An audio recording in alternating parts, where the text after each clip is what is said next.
Silent John incremental, another silent instrumental, the nerd rap existential. People compare me to MC Christopher a lot, but the fact is I predicted with significance. I'm the oldest geek rapper by far, say K&R, compiling kernels, open bracket, cause I racket. And my nerds throw your laser pen in the air and wave it all around like you had no repercussions. Now follow instructions, Professor. Why these discussions consist of nothing but incoherent rambling and babbling, but you just still take notes cause you never know what's happening. I'll drop a little nugget, a tidbit if you will. There were 4 United States presidents named Bill. Really? If you run out of hit points, the game will shout. Your life force is running out. If you dig this, then you dug this, cause I'm all about the nerd life, word life. If you dig this, then you dug this, cause I'm all about the nerd life, word life. If you dig this, then you dug this, cause I'm all about the nerd life, word life. If you dig this, then you dug this, cause I'm all about the nerd life, word life, yeah. Let me start again, put it on like a cardigan, swinging like my name was Mad Mardigan, which reminds me, Warwick Davis was Willow and a knee walk, Leonard Nimoy was Galvatron and Spock. That ain't typecast, I don't know what it. Talk about predestiny, nobody gets the best of me. I've only played one role my whole lifetime, the nerd lifeline, stream through a wicked pipeline. So no one can buy mine, cause mine is original and I write rhymes to burn on a CD, play in the mini V. Soccer moms yodel back, yodel at belittle me. I got a sidekick, I gotta stay connected. Watch out for my D-com or you'll get infected. And you don't wanna be one of my bots, cause I see it all like Sauron the Cyclops. And I won't hesitate to drop your whole net block if you're acting up and you're dumber than a pet rock. I'm about this nerd life, as you can see, spreading like a virus on MP3. On MP3. STC. Shoutouts to Vic, Agnostic One, up with fucking Silent John. Yeah. Nerd Life, Graphing Calculator, HP48G. The G is for gangster. Digital Snip, yeah. You know how we do.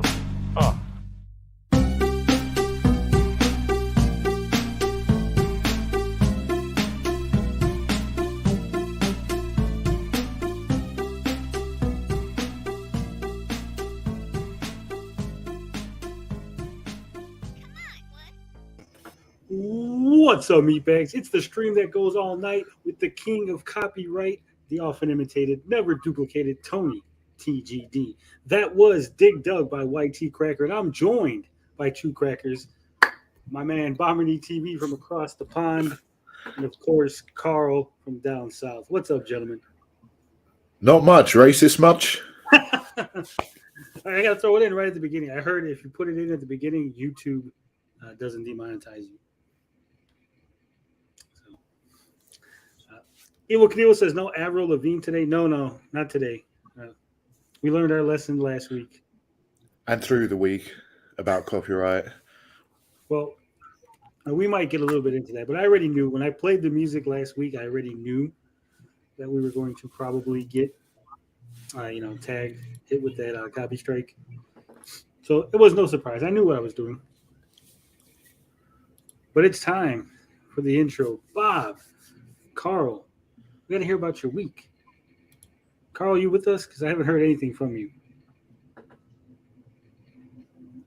Good. Carl. Quality from Carl. Let's get rid of this confetti background. I don't like that. So, Bob, how's your week been? I see you've been popping out those hot videos, getting all the clicks. Yeah, it's been fun. It's been interesting, entertaining, and educational. It's been quite a bit of fun. I kind of want to steer away from drama now and focus on more interesting topics and stuff. What's more interesting than drama? I don't know, man. I think I've been dwelling on this the last few minutes. Maybe I just got to go where the clicks are. I think you got to go where the clicks are, but not too hard, right? You got to balance it out. Balance is key. Carl, have you rejoined us yet? Nope. No idea what's going on with Carl. Should I kick him?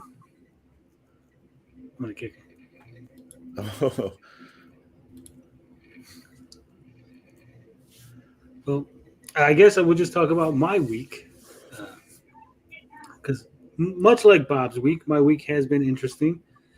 I did a video on a situation that cropped up in the retro gaming sphere of YouTube.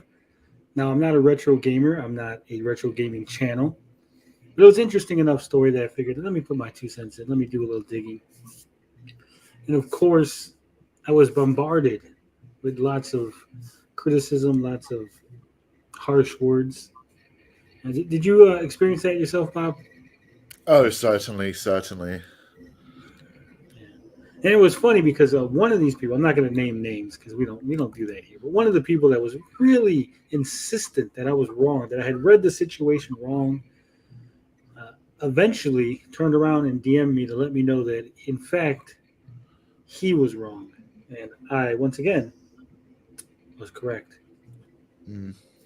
And it feels so good when they do that. I would prefer publicly, because he was very public about telling me I was wrong. But when it came to correcting the record, it was very private. That was a very private matter. He didn't want to, go out in public and let people know that he was, in fact, wrong. We had an interview with Cedric Hood. If you haven't watched that, I suggest you do. If you're interested in comics, indie comics, we talk his book. We talk other books. We talk the industry as a whole. And we just get into some fun topics and we just have a conversation. It's a really good listen. And myself in comics, who is in here in the chat, she was my co-host for the evening, did an excellent job. So if I ever have comic people on, if I ever have a comic issue, I might just go to myself in comics as the go-to, the default co-host. I will wrangle her over here and make her help me with videos. I'm getting a little feedback. Is that from you, Bob, or is that from Carl not being at his mic? Let me turn down my mic a little bit. I can hear it as well, so I doubt it's me. Oh, that didn't even affect my volume. Let me turn down my volume. Yeah, I've turned it down. It shouldn't be. Myself in comics says, what was that? No, I think it's Carl we're getting feedback from. Let me see. What was that wrong topic about?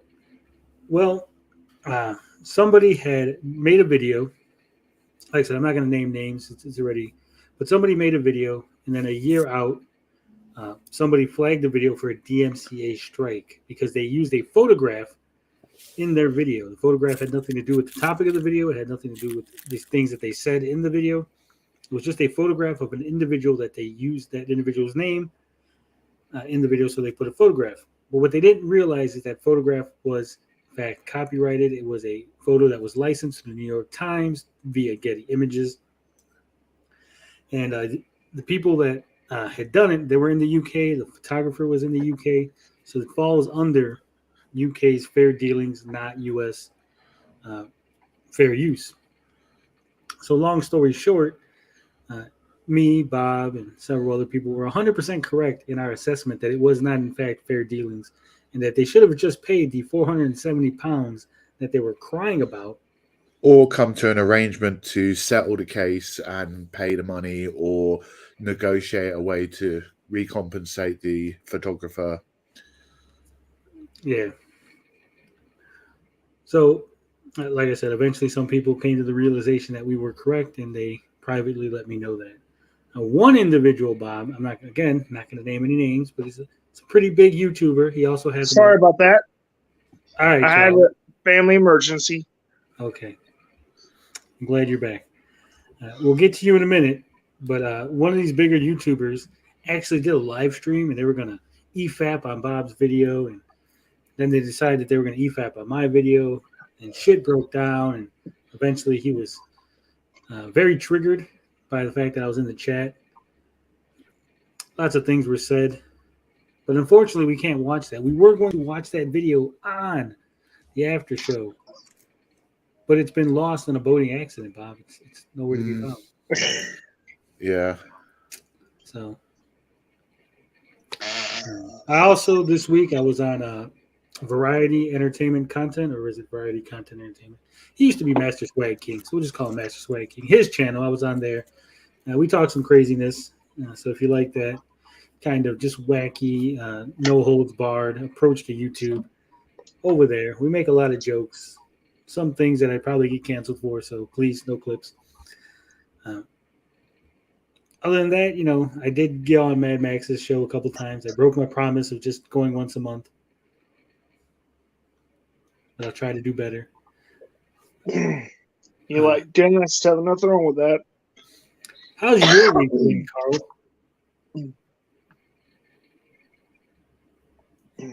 Don't mind me. My throat's just dry. Well, how's your week been, Carl?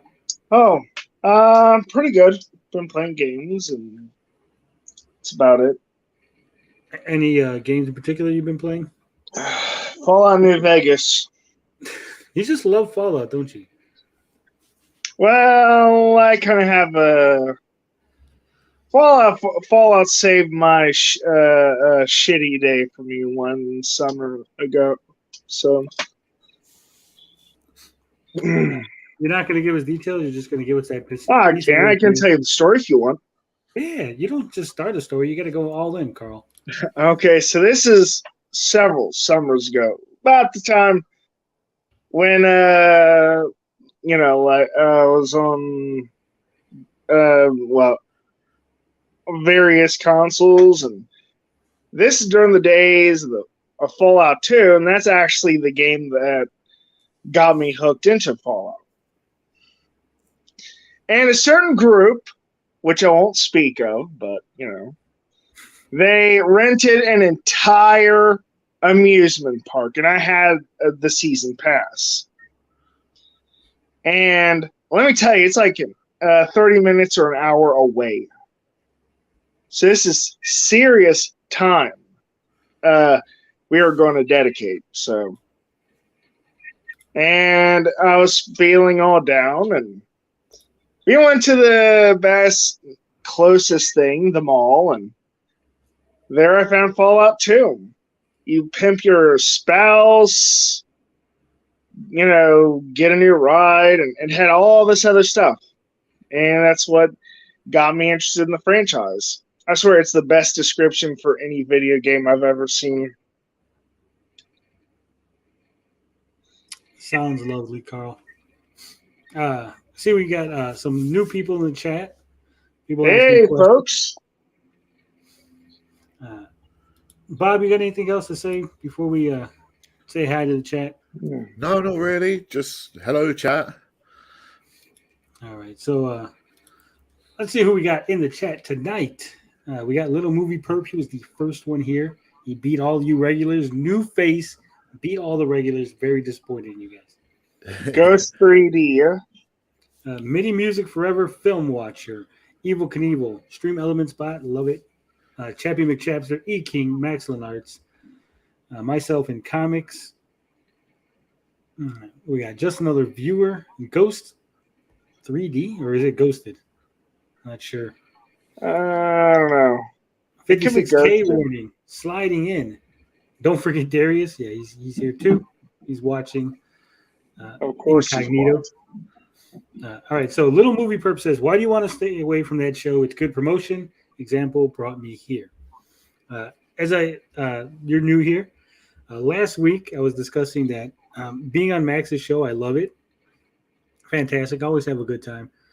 But he streams so often, it distracts me from doing other things. I can't accomplish the things I want to do on my channel because I'm always over there on Max's channel on the live streams. So I got to cut back on that so I can do more things here. I'm being a YouTuber. If I wasn't a YouTuber, I would be on the stream all the time, right? But I got to do streams here myself. I got to do videos. I got to play games in order to make reviews and do stuff like that. So there's a lot of time that gets taken away from me because I'm hanging out with other people. And I don't like to do two things at once. Like if I'm on a stream, my focus is 100% on the stream. I'm not playing games like some people on this panel. I'm not reading. Right? I focus 100%. So it keeps me from doing things. And that's why I'm just going to cut it back. Not because I don't like them. Not because I'm not having fun. Just because I need that time back. We got Bomberny TV in the chat. Look at that. It's about time he showed up. He's never in the chat. Sometimes it's good to answer quick questions as well as chat on the stream while not interrupting my boss. I'm not the boss. Everyone keeps saying that. I find it funny, but I'm not the boss. I'm no one's boss, okay? Okay, boss. Yes, boss. We have a big show for you tonight. We're going to be talking about Daredevil on the She-Hulk. He's going to be going soft. We don't know. Maybe.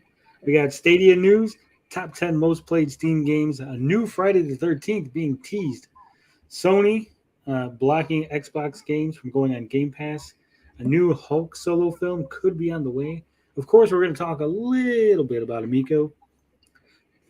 Maybe the stupid gaming thing of the week. We got polls, so we got to go get to the polls. And then when that's all said and done, we'll be hitting that after party that could literally go all night long. What did we do? Like 7 hours last time, Bob? True. Yeah, it was ridiculous. I think last week we did like 10 hours streaming all in one. I swear, separating the big show from the after party was such a good idea. Yeah. Ghosted, a new Friday the 13th movie, from my understanding. And Wisp is the boss. Wisp is the real boss. We'll talk about it as we go. Right, guys? Right. Yeah. It is a tough life, Ghosted. It is a very tough because I do have a day job. So, it's like 9-hour day job that I got to do. I got a family to take care of. Thursday I spent like 3 hours at Sidekick Max's school getting him registered for senior year. So, I mean, I wish I had more time. I wish I could do this full time, but I can't. We don't all have that luxury. No, and you've been helping me out. You've been helping me out massively behind the scenes with advice and guidance and information and stuff. So big thanks to you for sparing the time for that. Yeah, no problem. I'm always here to help anybody, time permitting. And also, I say this before and I'll say it again.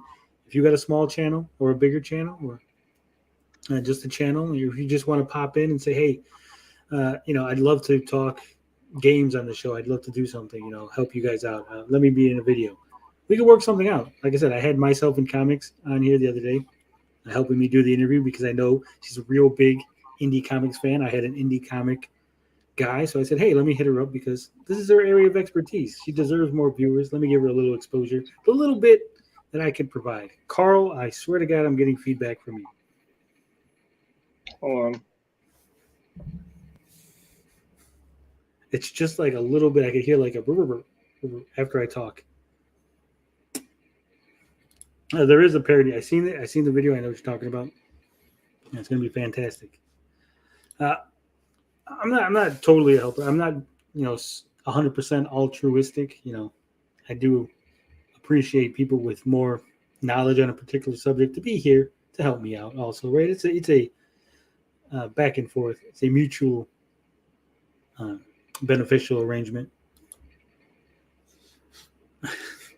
Don't be the next leaky basement YouTuber. No, never that. I could never be an e-bagger. I have too much personal pride. If I have things that happen in my life where I need help, I'll just sell something or handle it privately. I would never make a video asking for help, begging for help. Yeah, well, me and Bob aren't proud enough, are we, Bob? We have no problem e-bagging our asses off. It depends on the way you go about it. I think that's the key lesson to learn from this week is if you're calm, collected, and you just put it out simply, don't see a problem with that if you're genuinely asking for help. But if you're over dramatizing and stuff, nah. Yeah, I think if you take personal responsibility, like, hey, I fucked up. I was bad managing my money. Now my car broke down and I really could use some help. I think that's a lot better than, oh my God, my car broke down and I don't know what to do, guys. And I don't know if I can bring you videos if my car's not working. Stark difference between those two. The first one, I'd be more willing to help. The second one, I'm going to laugh at and probably make a video on. So no e-bagging on your knees? Oh crap! Tony's making a video begging for help. No. So we're gonna make it. Are you excited for the show today, Carl? Sure, I'm always excited. I am excited. Scythe Jackal was the first one to notice that this was a Panic at the Disco song. Was the title of this episode, And if you look back at every single episode in season 3, it is actually the title of a different song. Theme. Ooh, I like it. With that said, I think it's best that we just go ahead and jump right into the first topic. Carl, what do you want to talk about first?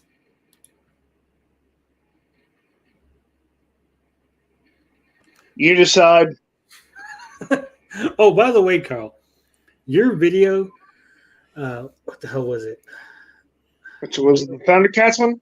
No. It was one on your channel. I'm trying to think of the name of the video. But it was fucking funny. It was hilarious. Because you were stopping and like looking at the camera and like raising your eyebrow. And you're doing these faces, and it was just fucking hilarious. I think I was just distracted.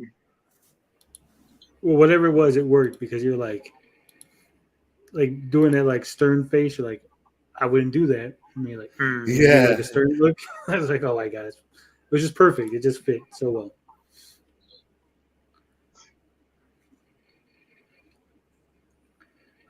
That's it. Carl, who likes to interrupt people. So We're going to be talking about the top 10 Steam games for 2022. Cool. All right. So if you haven't done so already, please like the video, share it with your friends, subscribe to the channel because this will help Carl answer my questions quicker. Every subscription brings us that much closer to a perfect show. So please make it happen. Carl, what do you think the most played games of Steam have been in 2022? You think it's going to be sports, pay-to-win games, mobile games? I think they're probably going to be microtransaction garbage. What do you think, Bob? It's got to be like something terrible, like simulator games, like Farm Simulator or that Power Washer, or even like The Sims 4, stuff like that. Cop Simulator. Yeah. All right, so this comes from WinZor. I've never used this site before, so I hope they're actually accurate with their information. It says top 10 most played games of this year. Number 1, Counter-Strike Global Offensive. Mm. Who would have thought? Of course, ranking at a number 1 spot is CSGO, tactical shooter from the guys over at Valve. This right here, this is like old as fuck. Yeah, man. I used to play this game in college, like before it was even like an official like game. Yeah, and apparently it is now free to play. Yeah, it is. Number 2, Dota 2. Wow. Oh man, I played that once. They literally gave multiple copies of that game to me. I've never played it. So far, we're 0 for 2. Apex Legends is number 3. I played that twice on console. Didn't like it. It's a big Saggy Melons game. PUBG is number 4. I thought this game was like out of favor. I don't hear no one talking about it anymore. Mm. I thought so as well. Like it was really big for like a year. Everybody was talking about this shit, and then sort of died out. But apparently, it's still number 4. Mm. Grand Theft Auto is number 5. But which one? It says Grand Theft Auto 5. Oh, okay. Didn't It hear says the last one. 135,000 current players. It probably because of the they're counting the Grand Theft Auto Online as part of it. Yeah. Right. Then we got Lost Ark. Oh, that's really good. But loads of microtransactions, but actually a really fun game. Then Rust Console Edition. Apparently, there's Rust is a lot like Conan Online. Is it 111,000 people on Steam? Wow. Number 8, Team Fortress 2. Wow. Number 9 is FIFA 2022. And rounding out the top 10 is Monster Hunter Rise. Wow. Were you shocked, gentlemen? Was this list all you thought Yeah. it was I going to be? mean, I kind of called it. Yeah, I had no idea this was going to be the top 10. Like, completely surprised me. Yeah, I think because like League of Legends is that's got their own thing. I don't think they run through Steam, right? No, and neither would the other one I like. The Blizzard Overwatch. one. No, the Blizzard one. MOBA game. I forgot what it is. Heroes of the Storm. Heroes of the Storm, yeah. That's on. No, the I Blizzard played. app. I played one. I played a little bit of what I say, Apex Legends. Yeah. Yeah, I played a little bit of Apex Legends. That's about it. I don't play MOBAs. I don't play a lot of MMOs.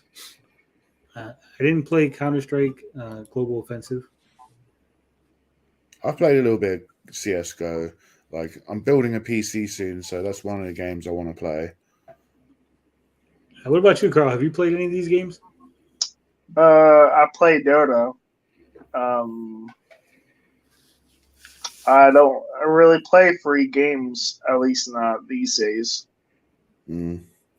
I've seen like most of these games. I kind of know the communities. I've seen videos and gameplay and YouTube videos on most of the games here. The MOBA communities are supposed to be really bad. Mm. All right, so that was the list.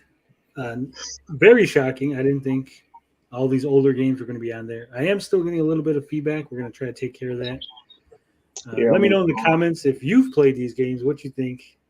Are any of these good? Should we play any of these? I've been a console player for 95% of my life, barely touching any PC games. So, of course, I haven't played most of these. But let me know if any of these are worth playing, because I do got the Steam Deck and I do got the new souped-up computer. So let me know. Yeah, I wouldn't bother playing CSGO unless you got a mouse and keyboard. Yeah. Carl. Yes? I'm getting feedback from you. Well, I can't be because I just had it muted.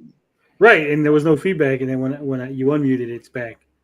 Are you on headphones at the moment or not? I don't have a good pair of headphones at the moment. That would I'm explain muting it. myself and I'll unmute to answer. Okay. Thank you, Carl. We got to get Carl a pair of headphones. Carl sounds clear, yeah. But it's when I'm talking, because he don't have headphones, it's going through. He's got to have the speaker on to listen to what I say. Then it's going back in through his microphone. Well, I have a pair of wireless earbuds, but StreamYard hates wireless anything. Yeah. We'll figure it out. This is not a professional show, in case you haven't figured that out yet. So we want to get to some movie news, Bob? Heck yeah. Now that the crowd is warmed up. Are you big into horror movies? Yeah, a little bit. Yeah, I'm quite interested. Oh, no, not this series, though.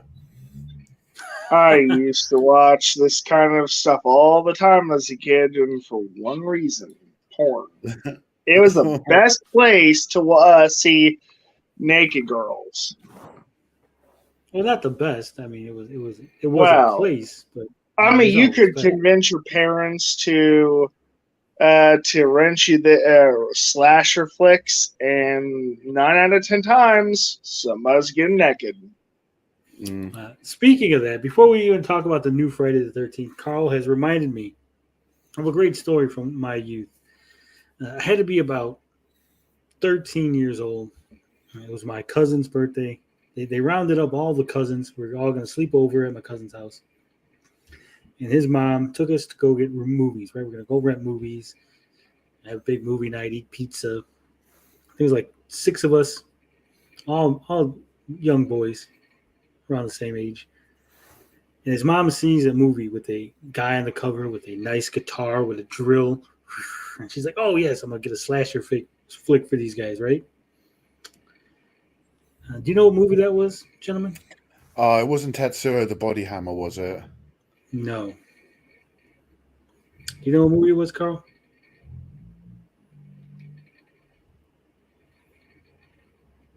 No, it wasn't that one. What it was Slumber Party Massacre 2. Oh, I thought it was Puppet Master. Oh well. I said guitar with a drill. Slumber Party Massacre 2. Oh, right. Fantastic movie, full of tight, legal TNA.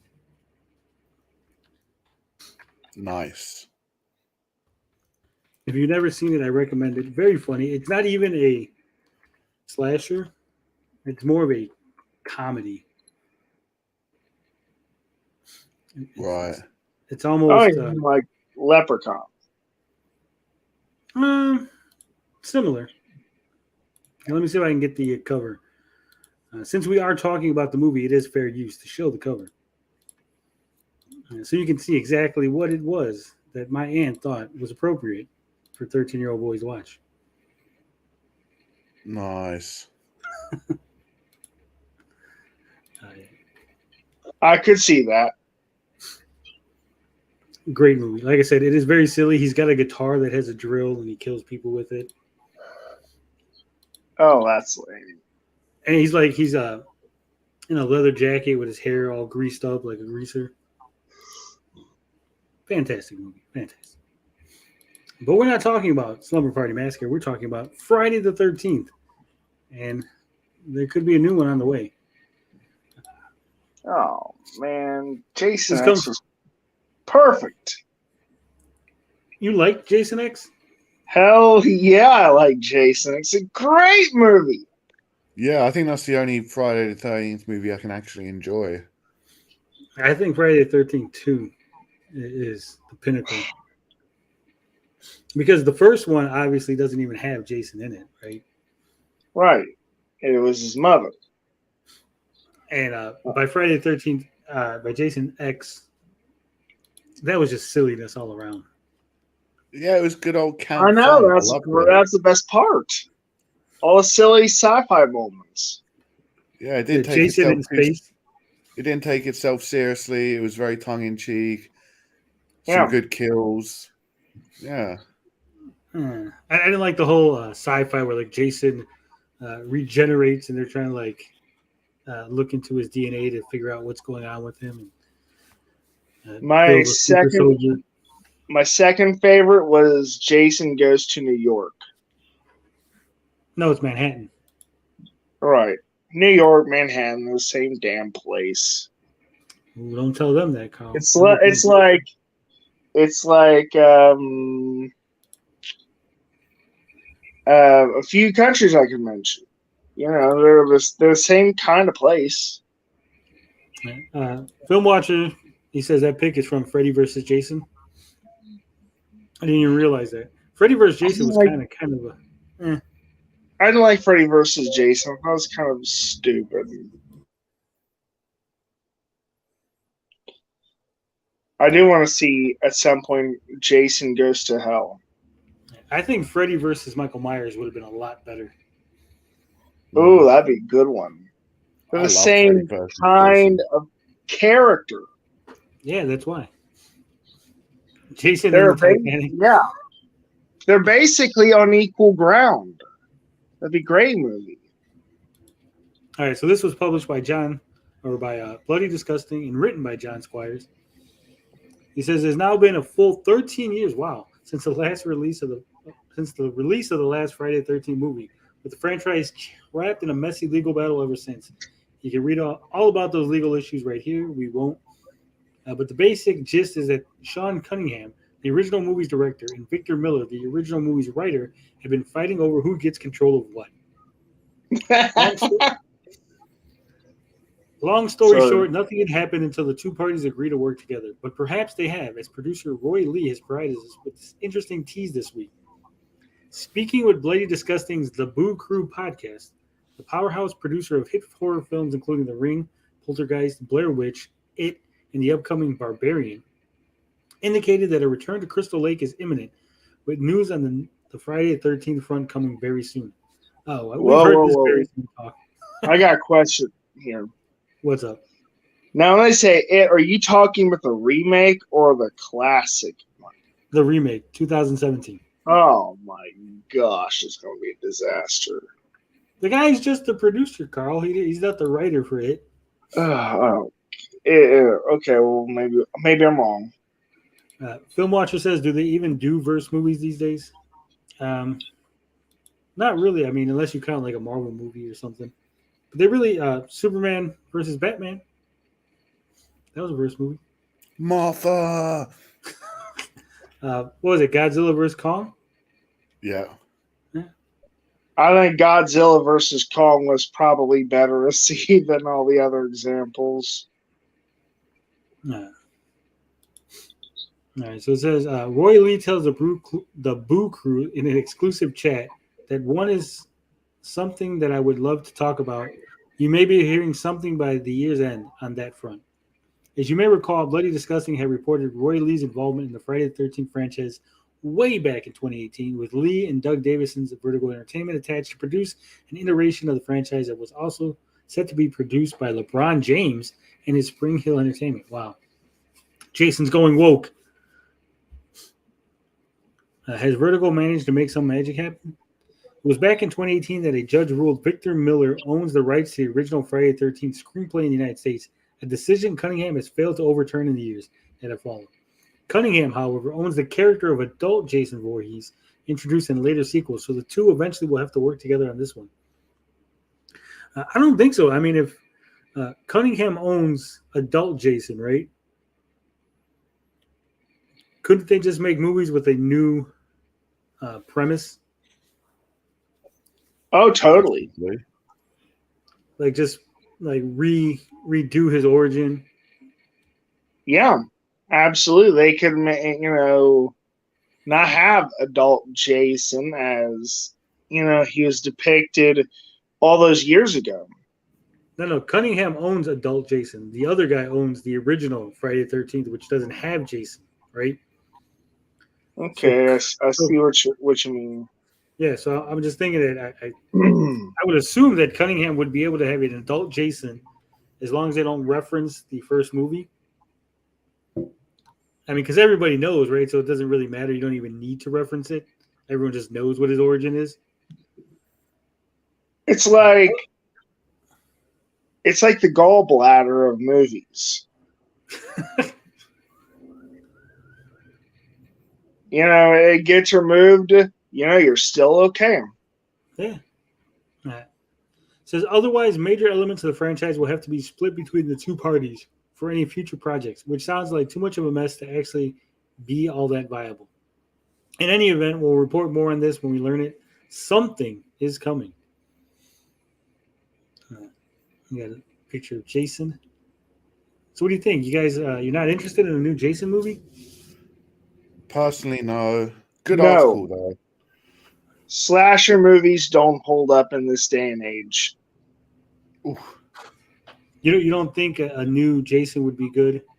You think it would be too? I mean, they could remake it, but it's they won't. I mean, Hollywood could try some new ideas. I know they're terrified to do that, but how much are we going to rinse these franchises into the ground? If they're going to go woke, I do have a few ideas, but I don't want to get anyone canceled, so I won't talk about them here. Noah Jet says Godzilla movies and Kong movies were great on their own. Fell asleep twice watching Godzilla vs. Kong. I actually think the King Kong movie was kind of boring. The Godzilla movie was okay. The second Godzilla movie was Godzilla vs. Kong. The beginning is boring, but I mean, just skip all the beginning. Go to the end where Kong and Godzilla finally start fucking it up. Because that's what you came to see. You didn't come to see a bunch of scientists running around talking shit. I mean, you know, they could have Mecha Kong versus Mecha Godzilla. Yeah, well, they had Mecha Godzilla in the Kong vs. Godzilla movie. And I think they're going to have Mecha Ghidorah show up in the next one. See, they need Mecha Kong. Well, they might, because they might have to. They'll say, "Fuck it, we need 2 mechas." Just another viewer wants to see Kinzilla versus Kelsey. I don't know who those people are.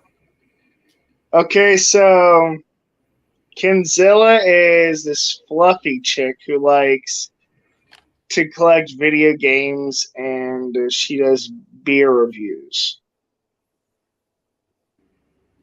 Kinsey owns a video game store, and Metal Jesus usually references her whenever he's got to pick up at times at least. So now you're okay. Kelsey's the real small one. Kinzilla would kill her. I mean, oh Kelsey's yeah, like yeah. 4 foot. Even 2. if she, and I'm not trying to do any fat jokes, but if you look at her sizes, even you know, even if I sat on her, I'd probably kill the poor girl. Film Watcher says, I can't wait for the new MonsterVerse movie in 2024 and the show for Apple TV. I thought that was canceled, the MonsterVerse. Hmm. All right, so none of these guys are excited. I'm excited. I want to see a new Friday the 13th. I want to see what they do with it. I want to see how a 2023 Friday the 13th is. I want to talk about this in the after party because I definitely have some some interesting ways they could approach it.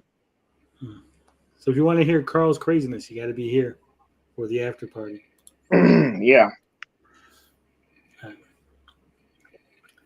Gentlemen, I don't know if you remember this, but a while back, I had mentioned that I was keeping track of how many games I beat this year, and I'm trying to run through my backlog.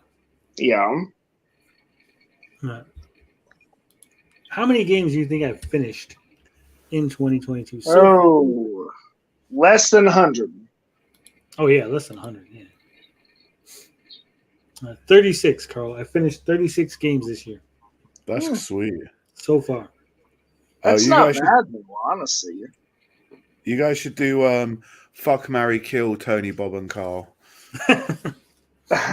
No. I'm not flexing, no. It sounds like a lot. You're like, 36 games. But some of them were games that I had already played almost to the end, right? And for whatever reason, I stopped playing them. I never beat the games. Some of them are like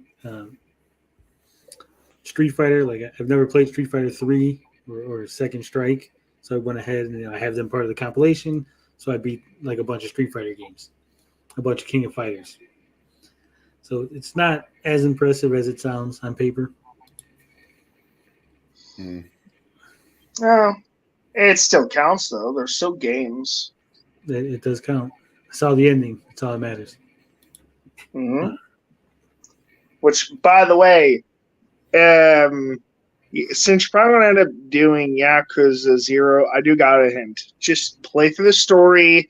Don't work on trying to complete everything because I'm not certain you can in the main story. Well, Carl, we don't know if that has won the poll yet. We're not there. I know, but I'm speaking as a just in case scenario. Yeah. What's up, 1-inch biceps? Joining us, popping in late. I speedrun plumbers wear no ties. No.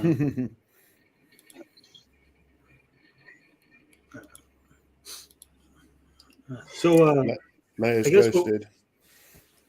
we'll go to the topic that everybody's always here for. And Television Amico update.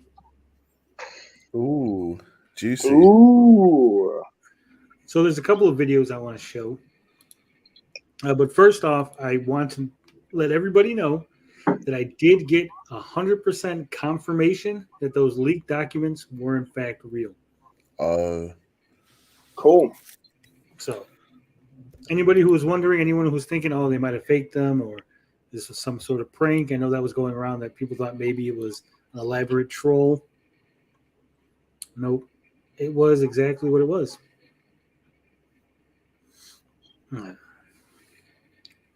So now, not a friend of the show, but a detractor of the show, I guess you would say. He's been saying that they're going to be good news soon, right? It's going to be good news. Right. Somebody went ahead and took a compilation, fucking train. Did say they will be talking about. Oh, this guy. Yeah, so somebody made a compilation. And what the fuck's going on here? I don't think your laptop likes it. Or computer, sorry. Yeah, my computer's being stupid. Hold on. Because of the fucking train. It's Tommy Tallarico's train, dude.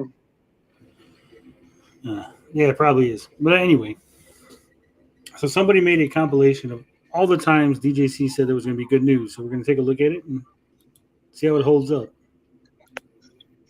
Note the dates. This is from June 9th. Did say they will be talking about showing the production units that come off which are supposed to be a couple weeks now. Then June 16th. Anyways, not really much news. Hopefully soon we hear some stuff on production units, and we'll definitely share that. Hopefully within the next couple weeks or so. The 23rd of June. The next thing we'll probably hear about will be for those production units. They said it would be a couple weeks, so 6th of July. hopefully we'll get some more news this coming week, and so next week's show we'll have something to share.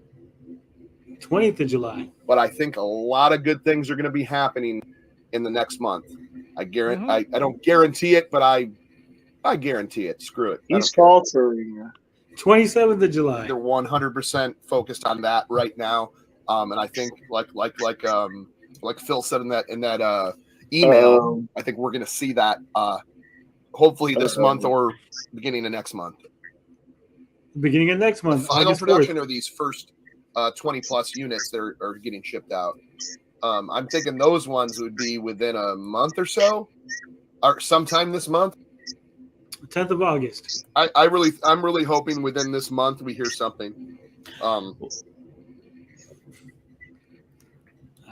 So there you go. I thought he was going to cry sometime in July. So all the way back from June 9th until this past Wednesday, good news has been on the way.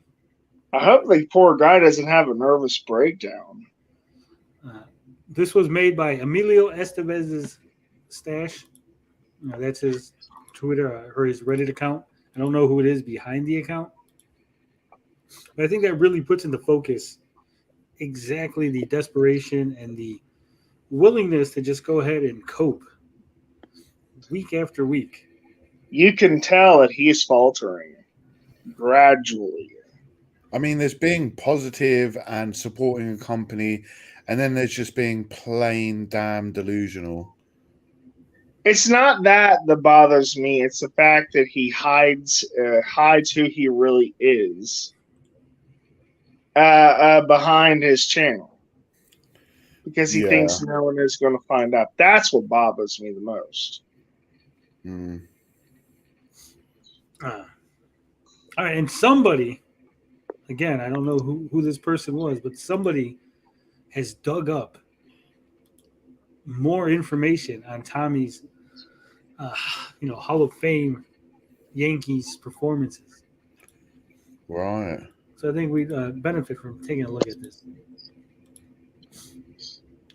Paraclaw is the Reddit account. Again, I don't know who runs the account. It's just an account. So it says, twice a year, grown men just like him travel the Bay Area to live out those dreams, mesmerized in a baseball-induced trance and willing to pay good money to live out their own versions of Fantasy Island. And many of the big league teams that hold spring training here are more than happy to accommodate them. Now, I don't know if you're familiar. Wait, what, girl? He's from Boston, and he's talking about Yankees instead of the Red Sox. Well, I don't think the Red Sox has a fantasy camp that he can attend to. Though they have one. Do they? Yeah.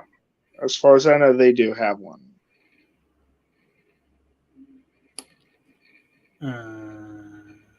Yeah, I don't know what to tell you.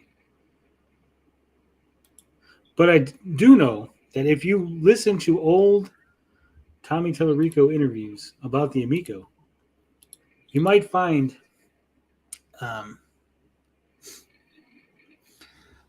in one of the interviews, Tommy's talking about his hobbies and the things that he does, and he says that every year, once a year, him and some old Yankee players get together to play some baseball and talk, have some good times, share some memories, because he's good friends with the Yankees. I mean, anyone's going to be your friend if you pay him enough. Yeah, it turns out he was actually talking about going to fantasy camp. Yeah, some people who have read ahead. This is the article, the clipping from the article. If you look, he says he tells a story about camp regular Tommy Tallarico, 34, a music composer from San Capistrano, California. He says Tony's a tremendous little ball player. He says he made some catches in the outfield where he really stretched out that I couldn't believe. He was on my team last fall and slid headfirst in the third. That broke a camp rule. You're not supposed to slide headfirst. He broke 2 fingers too. I felt bad about that. Tallarico downplays the injury. I always dived headfirst because I broke my ankle sliding, he says. Everyone was saying, you dummy, you play the piano for a living. The injury required surgery. Camp administrator Melissa Twarney says Tallarico's injury bothered me and upset me terribly. I kept calling him after the camp was over and telling him, Tony, just tell me if you can play. Twami recalls. And I wasn't talking about baseball. Funny enough, this lady was so upset that she remembered that Tommy Tallarico broke 2 fingers. But she kept calling him Tony. She's thinking about you. Well, she wouldn't even know me because this was way, way back when. Everyone's heard about you, even way back in time.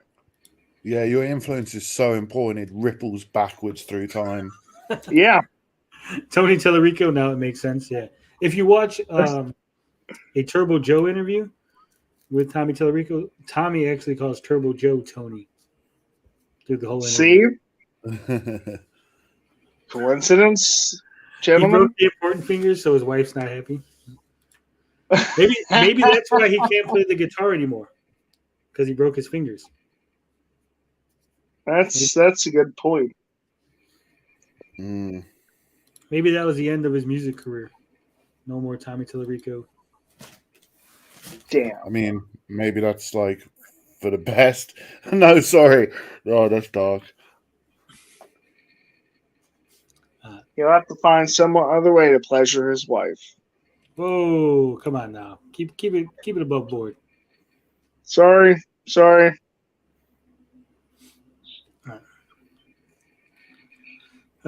So there was one more thing where Tommy said, which I think was very funny.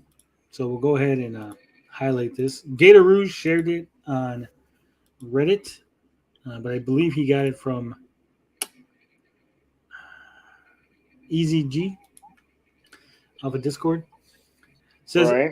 In wake of the hilarious pitch leaked last week, EZG dug up this Retro Asylum podcast from October 2019. Tommy first says, the reality is a couple $1 million ain't doing shit.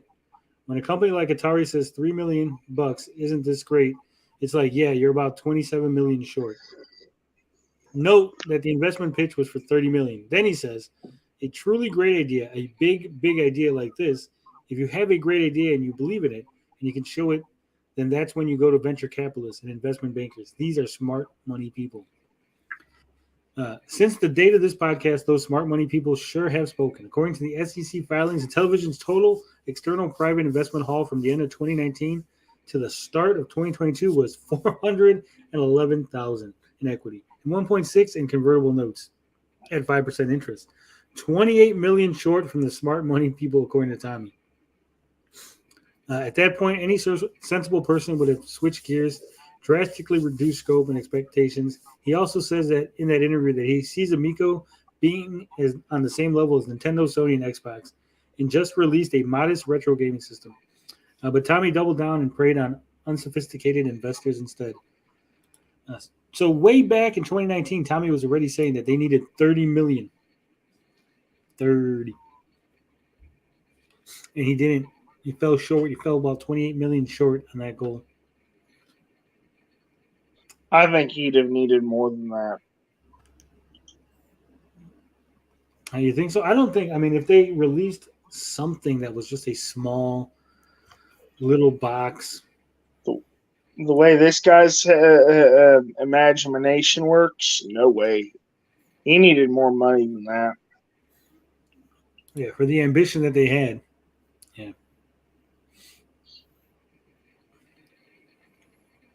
All right, so somebody who works in the licensing office had something else to say. They chimed in.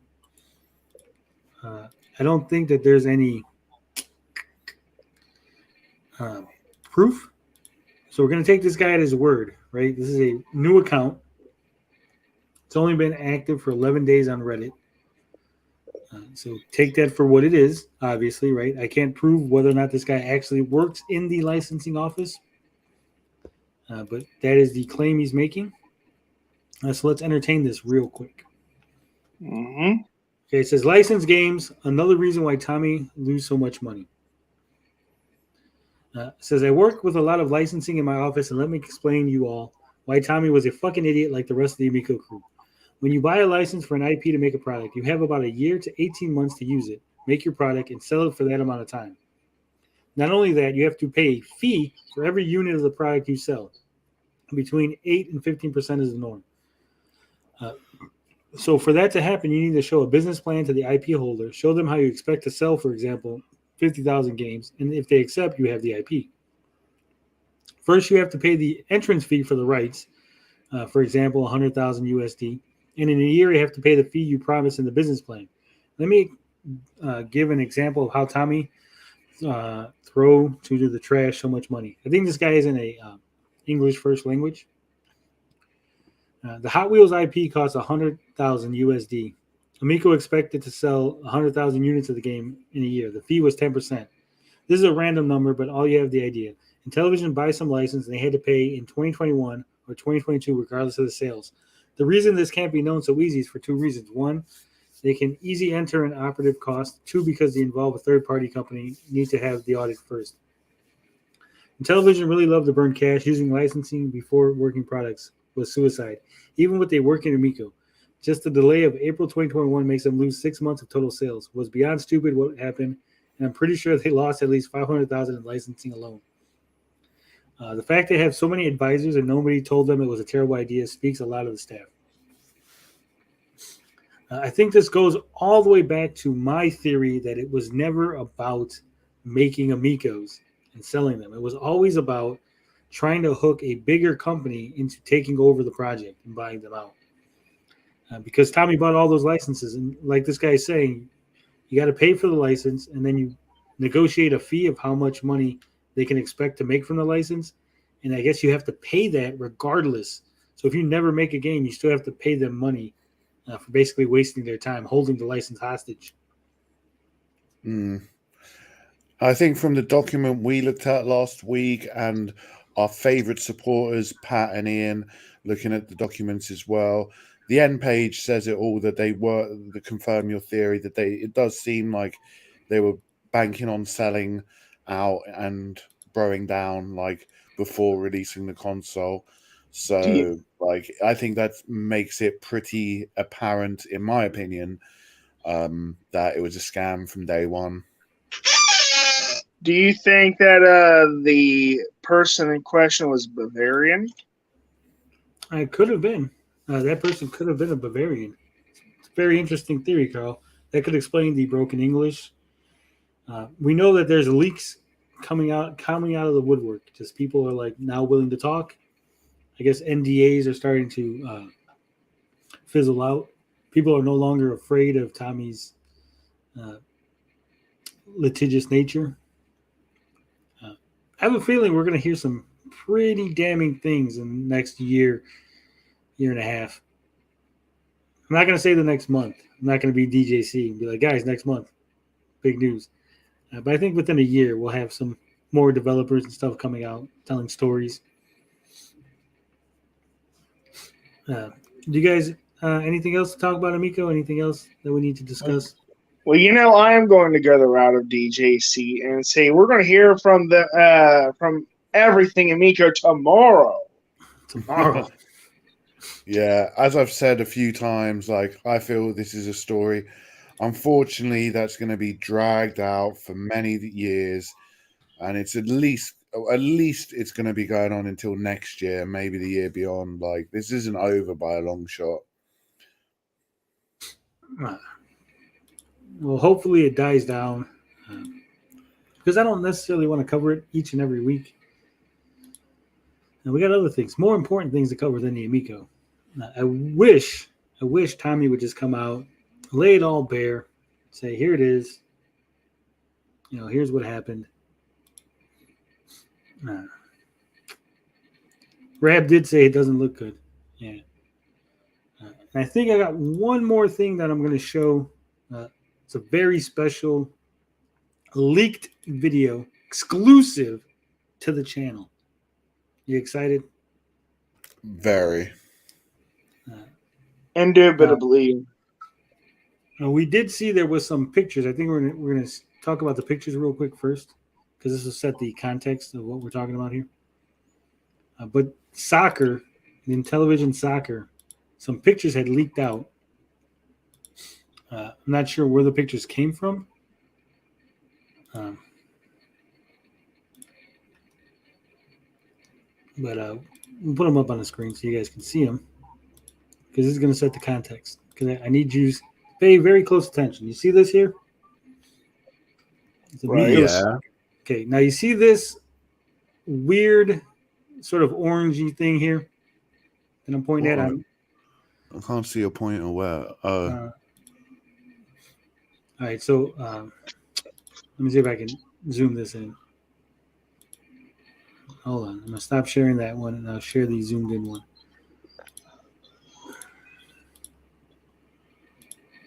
All right. You see it now, Bob? You see the orange on the guy's shirt? Oh, yeah. Okay. Now, if you notice, there's also orange here on the goalpost. Yeah, and even on the right side, there's a little orange spot, it looks like. Okay, so what that is those are lights from somebody's house. This is not a screenshot. This is a boomer taking a picture of their TV. Oh. How? Uh-huh. Because, Tommy and them, they're not very knowledgeable. That's interesting. And this is verified because if you look at the other pictures, which I'll bring up another picture here of the soccer game, the great Amico soccer game.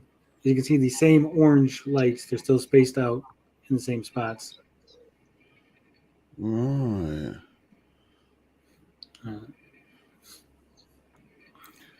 Okay, so now that we've got that. So the footage that I'm about to show you comes from the same batch of leaks. Watermarks.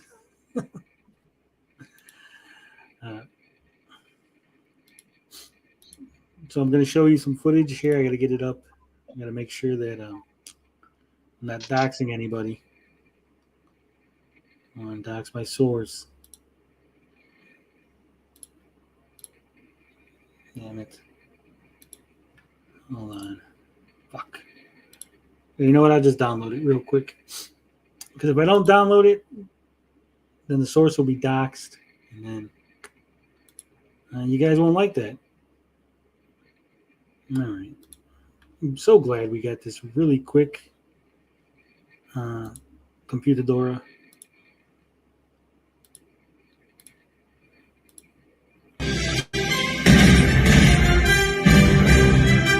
So as you can see, this is biplanes, gentlemen. Are you excited? In 4K. Wow. In 4K. So as you can see here, the FPS, the average FPS for the game is only 33. They got it up to 39. The Amico API is 6.1.2. Don't look at the local IP. I don't know why that's on there. It did drop all the way down to 29 before the little what the hell they call that shit? The fucking cheat menu, I guess you'd call it. Whatever. As you can see in the beginning, right here above the A, there's an orange. Yeah, I know. That's the same lights. So it is the exact same place. Local IP, no big deal. They won't tax you. Yeah.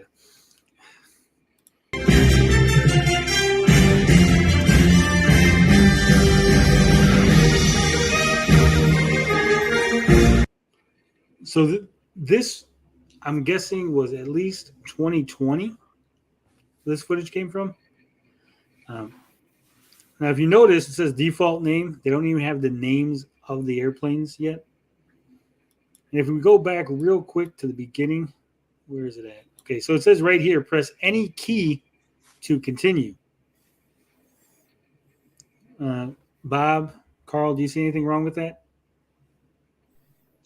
Well, I have bad vision, so I'll let someone else. I'll figure it out. Bob, Sorry. tell me what's wrong with this title screen. No, I can't. I'm sure you're going to tell us shortly.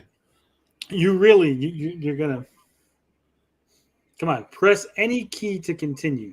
What is wrong with this? There is no any key. Simpsons quote. You're close. Controllers don't have keys. Oh. Controllers have buttons. Amico has a controller. Amico doesn't have a mouse and keyboard. Why the fuck would they program this to say press any key to continue? That's a good question. Unless this started life as a computer game. Could be. That's right. You know how I feel about computer games ported to consoles. So. MIDI Music says secret Amico feature. It has a keyboard input. Ooh, could. Yeah. So again, either this started life as a computer game, or they're so totally inept at designing things that they put press any key instead of press any button.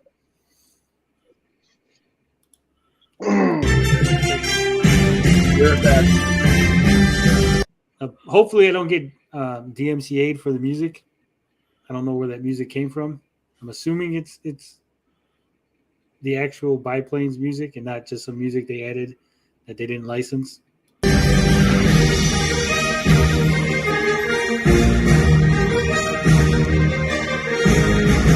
And as you can see, it says at least 2 players are needed to continue. So there's no way to play this game single player.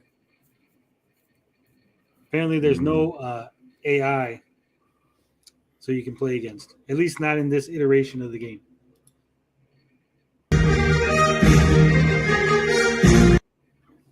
Also, the planes look kind of ugly. Do you agree, Bob? Yeah. Very plain. Very no details. No, I'm not keen on the font either. Yeah. You're supposed to play with your family. Yeah.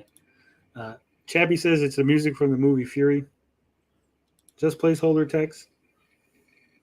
And it says, you're wrong, Tony. No sources. No sauces. Not true. Yeah. No Jet says, well, to be fair, cell phones from 2016 supports SwiftKey. Well, that's a good point. I didn't even think of that.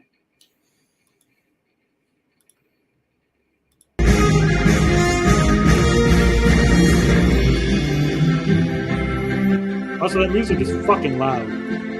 Yeah. But as you can see, whoever's filming this is zoomed in way too close. He's swaying. He can't even keep steady. This flying high music is already annoying. Yeah, I agree.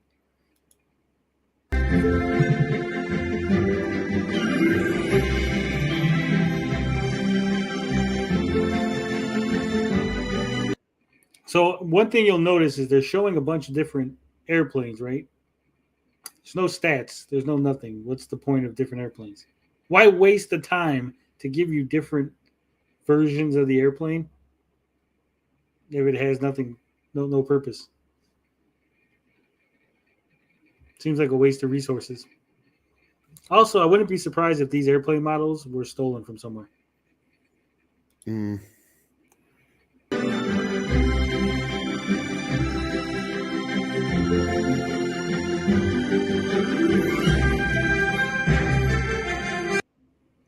That's it. That's all we got. Hopefully, we'll get more footage soon.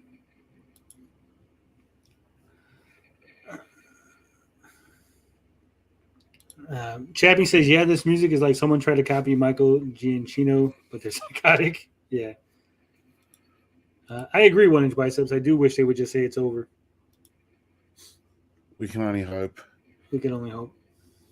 So there you go. That is the Amico update. You got a little exclusive footage. That's the kind of footage, though, that they should have been showing to the general public, that they should have been hyping up. Amico Forever, Amico After Dark, all those shows. Papa Pete and all of them should have been talking about this. I don't know. I still don't understand how a company that was looking to sell a product was not looking to hype up the product or to show off the product. It seems very counterintuitive. What do I know? I'm just an idiot, right? Mm. Now, Tony, if you go asking questions like that, you know I'm going to answer them. You don't want that. I know. When do we get Amico NFTs? Never. Never. Yeah. Mitty says, well, if the footage wasn't shit, they probably should have showed it off. That is true. And goofy ass Tommy thought he needed to save it for Ellen. Yeah. I think there's definitely some shenanigans going on. There's more to the story than we can probably imagine. I heard from somebody. Now, this is unverified, right? But I heard, and let me see if I can get the quote because I got it in my little DMs here. It says the person that gave me this information said they spoke negatively about Tommy. So Tommy's not the leaker, right? But he's basically saying that Tommy misled everyone else. That basically Tommy tricked Nick and Phil and took them for a ride. And that's how we are who we are today. That basically Phil and Nick were misled about the viability of the project, about what was on the table. Tommy might have sold them the story about Ellen and all the other things too, right? And then by the time they figured out, oh shit, we're in too deep. Now we got to dig ourselves out of this hole that Tommy put us in.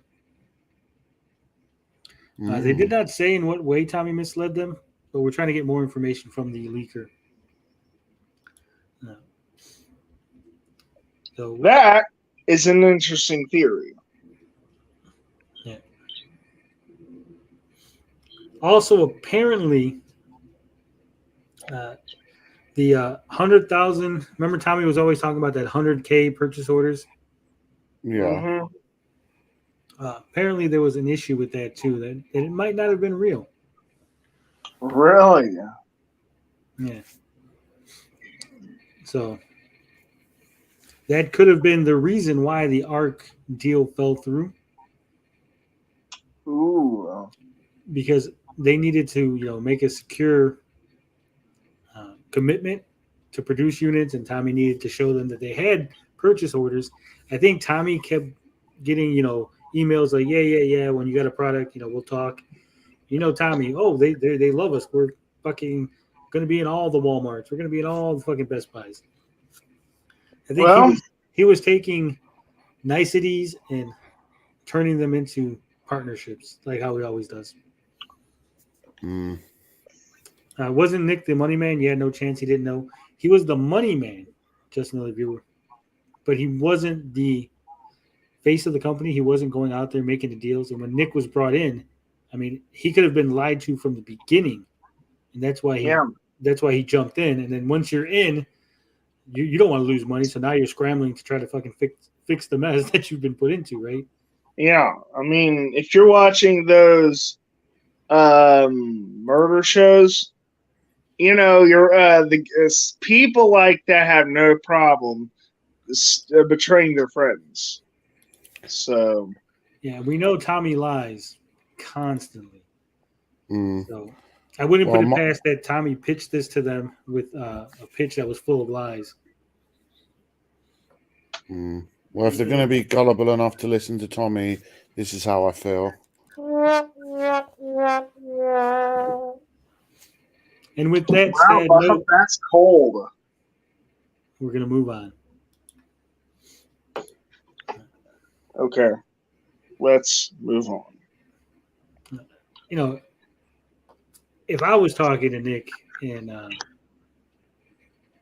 Phil, I wouldn't have played that like Bob. I am more sensitive than Bob is. I would have just said, Nick, Phil, I tried to warn you. Fuck you, I was right, fuck you, I was right, fuck you, I was right, fuck you, I was right, fuck you, I was right, fuck you, I was right, fuck you, I was right, fuck you, I was right, fuck you, I was right, fuck you, I was right, fuck you, I was right, fuck you, I was right. That's all I would That's say. the way we do things here. Is that the Great Spoony one? No, that's the Rageaholic tells us. Oh, all right. That's how we do things here on Razor Geek Fist. Razor Fist. And when his bicep says it'll all come out one day, it's all spilling over now. Yeah. Tony has been waiting for a time to play that one. I've been holding that back. It's only for rare occasions. I think you did a good job, especially after all the crap I'm usually getting into. So, kudos. Going from one company to the next, I think it's time, gentlemen. We discuss why Sony is the greatest video game company around. Why Xbox is so lame by comparison.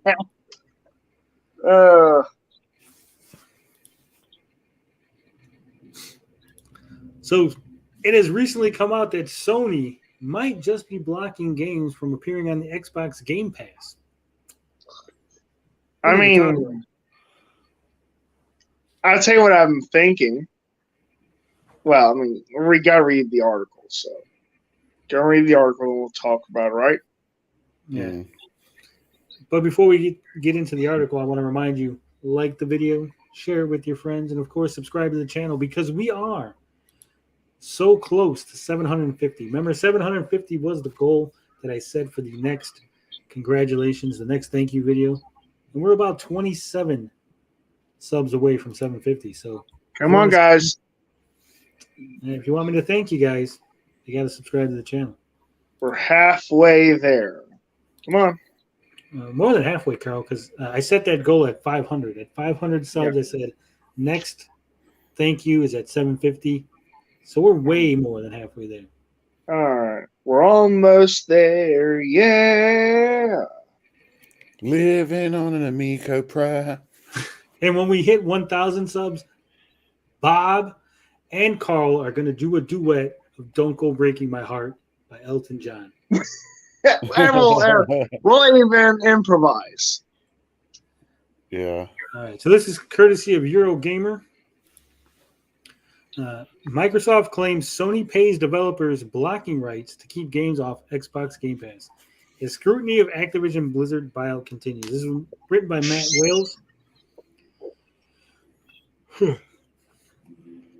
It says in a lengthy document submitted to the Brazilian government as part of its investigation into Microsoft's acquisition of Activision Blizzard, Microsoft has claimed Sony pays developers blocking rights, quote unquote, to prevent games from appearing on Xbox Game Pass. The accusation appears in a 27-page rebuttal of Sony's recent objections to Microsoft's Activision Blizzard buyout made to Brazil's Administrative Council for Economic Defense, CADE, as part of its investigation. Much of Sony's arguments had focused on Call of Duty, which it claimed had no rival, quote unquote, and was so popular that it influences users' choice of console, quote unquote, with the PlayStation maker suggesting, among other things, that the inclusion of Call of Duty on Microsoft's Game Pass service would hamper its ability to compete. Microsoft's response is as wide-ranging as Sony's initial objections. touching on everything from the fact that it has previously managed to grow Gamepass without Activision Blizzard titles, suggesting Call of Duty might be as essential, quote unquote, as Sony claims. To a reiteration of its assurances that it won't be making Call of Duty an Xbox console exclusive. So what do you think? Do you think that Call of Duty being a exclusive on Microsoft, do you think that would kill the PlayStation? Would that be the end of it? No way. I don't think know. It's, I think it's inevitably going to happen, and I think it will damage this PlayStation quite badly because a lot of people do love their Call of Duty. Tony already yawning. Oof. Yeah, I got a stuffy nose. That's why I'm yawning. It's nothing to do with lack of sleep. What's up, CM Retro? I don't know. I mean, like, people buy PlayStation consoles for PlayStation games. That's my opinion. And also, people also buy console. Like, Call of Duty players will pick the console which is more favorable towards Call of Duty. Like, a lot of people went to PlayStation 4 because they were getting exclusive DLC before Xbox. Yeah. And as 56K Warning reminds us, he says, remember, Microsoft blocked Call of Duty game patches on the PS3. So this could just be a little, tit for tat. I don't think at this point, if the PlayStation 5 was just launching, I think this would be an argument. This would be a valid, but we're already deep into the PlayStation 5s. It's past launch. It's not going to hamper anybody. People have already made their decision, right? The people that were looking to buy a PlayStation 5 have bought one. If they're looking for an Xbox, they bought one. Yeah, debatable. Like, the early adopters, yes, but I don't think the early adopters are the majority. I mean, nobody I know, at least locally, buys any console just exclusively for Call of Duty. They just don't. Yeah. What I'm saying is, Bob, it's been 2 years, right? It's launched 2 years ago, so it's not like, again, it's not like Call of Duty is not on, right? We already have some Call of Duties on the PlayStation 5. So those players, Call of Duty players, if they were really going to buy one over the other, they really had their chance, right? Now, you might have some people who have a PlayStation 5 that would then migrate over to Xbox for the next Call of Duty, and maybe that would hamper their ability to sell more current games, but I don't think it's going to hamper the momentum that the PlayStation 5 has already. CM Retro says, true, I buy PlayStation consoles for the games, but also because I'm familiar with the controller, consoles, and how they run their online stuff. Yeah. PlayStation does have a lot of exclusives. We've got the Spider-Man 2 coming out, Logan, some other things. So I really don't think Call of Duty is going to be that important. What influenced my decision when I was choosing between the PlayStation 3 or the Xbox, whatever? It was the extras that came with the games that were PlayStation exclusive. That's what drove me to buy a PlayStation 3. And that's kind of stuff that still influences me today, like what extras do come with whatever.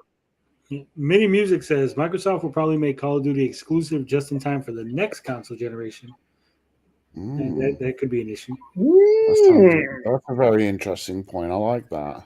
When I asked if PlayStation carried Battletoads, they said no. And 56K Warning says Microsoft ruined Battletoads Return. They can eat rocks. What I could see, but here, the next console is maybe 3 years away. You think that soon? That's why I said maybe. That's why I'm like, on the low end, right? Yeah. So I think they got time. Sony has time to develop their own Call of Duty alternative to get it out there. Maybe put it on PlayStation Premium or something for free. Get people playing. They won't do that. You know that. No, I know they won't because they're just banking on Call of Duty being multi-platform. Well, they have bought out Bungie, so they've got the experience to develop that sort of game. Yeah, maybe that's why they bought out Bungie, anticipating that this is going to happen. Hmm. All right, let's go on. It says, it's here that Microsoft takes a swipe at Sony, pointing out, as per Google translated version of its filing, that for all its concerns around exclusivity, the use of exclusive arrangements has been at the heart of Sony's strategy to strengthen its presence in the gaming industry. Microsoft says Sony's concerns are incoherent, given that, by virtue of PlayStation's dominant market share, the company is a leader in the distribution of digital games, especially when, as Microsoft claims, Sony has actively hampered the growth of Gamepass by paying for blocking rights to prevent developers from adding content to Gamepass and any other competing subscription services. This was a great idea, by the way. Carl's like, win at any cost, underhanded tactics. That is a great idea.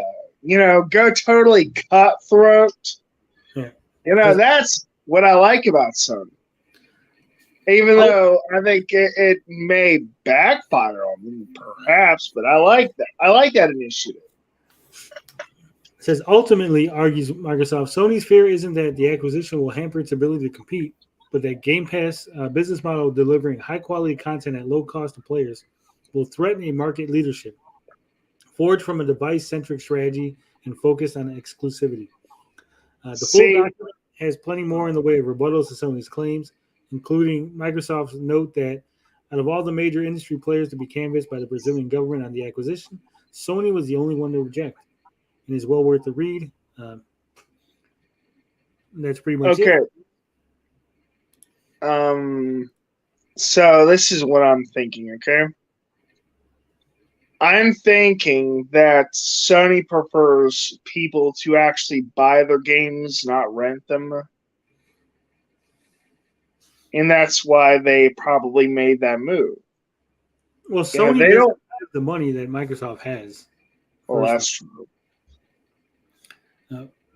I think Microsoft is trying the lose money now, dominate the market later approach, right? Because they're not making all kind of bucks off of Game Pass, but it's enticing people to buy Xbox. It's enticing people to use the service, and I think they're trying to edge out Sony, and then they'll pull back a little on the Game Pass. Yeah. I totally agree. I've discussed this with a few friends, and we believe that this is like Microsoft setting up for like a generation or two in advance of like the big payoff. That could be. Hold on, Carl. It says Apex is the most successful reheated game in existence. That it is. Go ahead, Carl. Well, no, I said I agree. I mean, that could be what they're doing, even though that's a dangerous move. It's buying up all sorts of properties. Y'all remember ADV? Yeah. They did that kind of crap, and they went bankrupt. Yeah, well, I mean, Microsoft has the money. They're making money on other things. They're not just a console. That's true. So they might have the money. They might have the deep pockets. Deep pockets, Carl.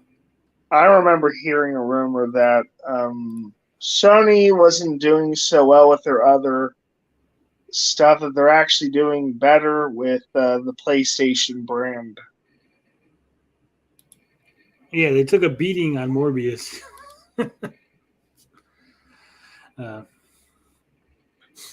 So Sony doesn't have the pockets it used to. And I think we're going to have a really interesting shift in the market. I think Xbox is going to become the market leader, if not in the next 2 years, at least in the next 3. Mm. Do you think they lost on researching that controller?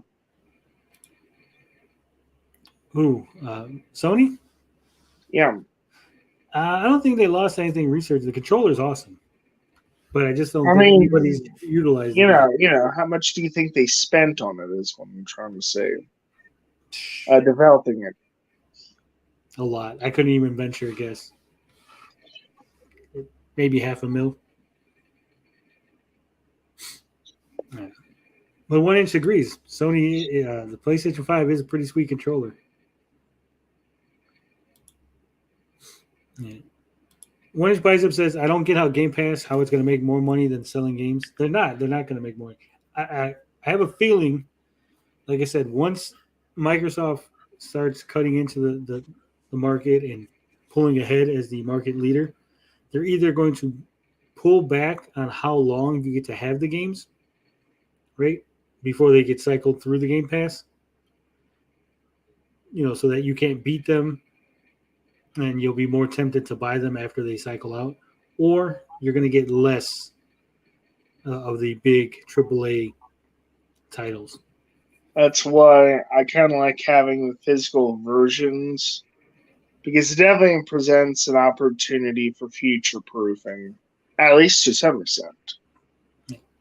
Well, Game Pass is just supposed to be it's a subscription service, right? You just play it, and hopefully you beat it before it cycles out. Bob, you have Game Pass. Tell us more about it.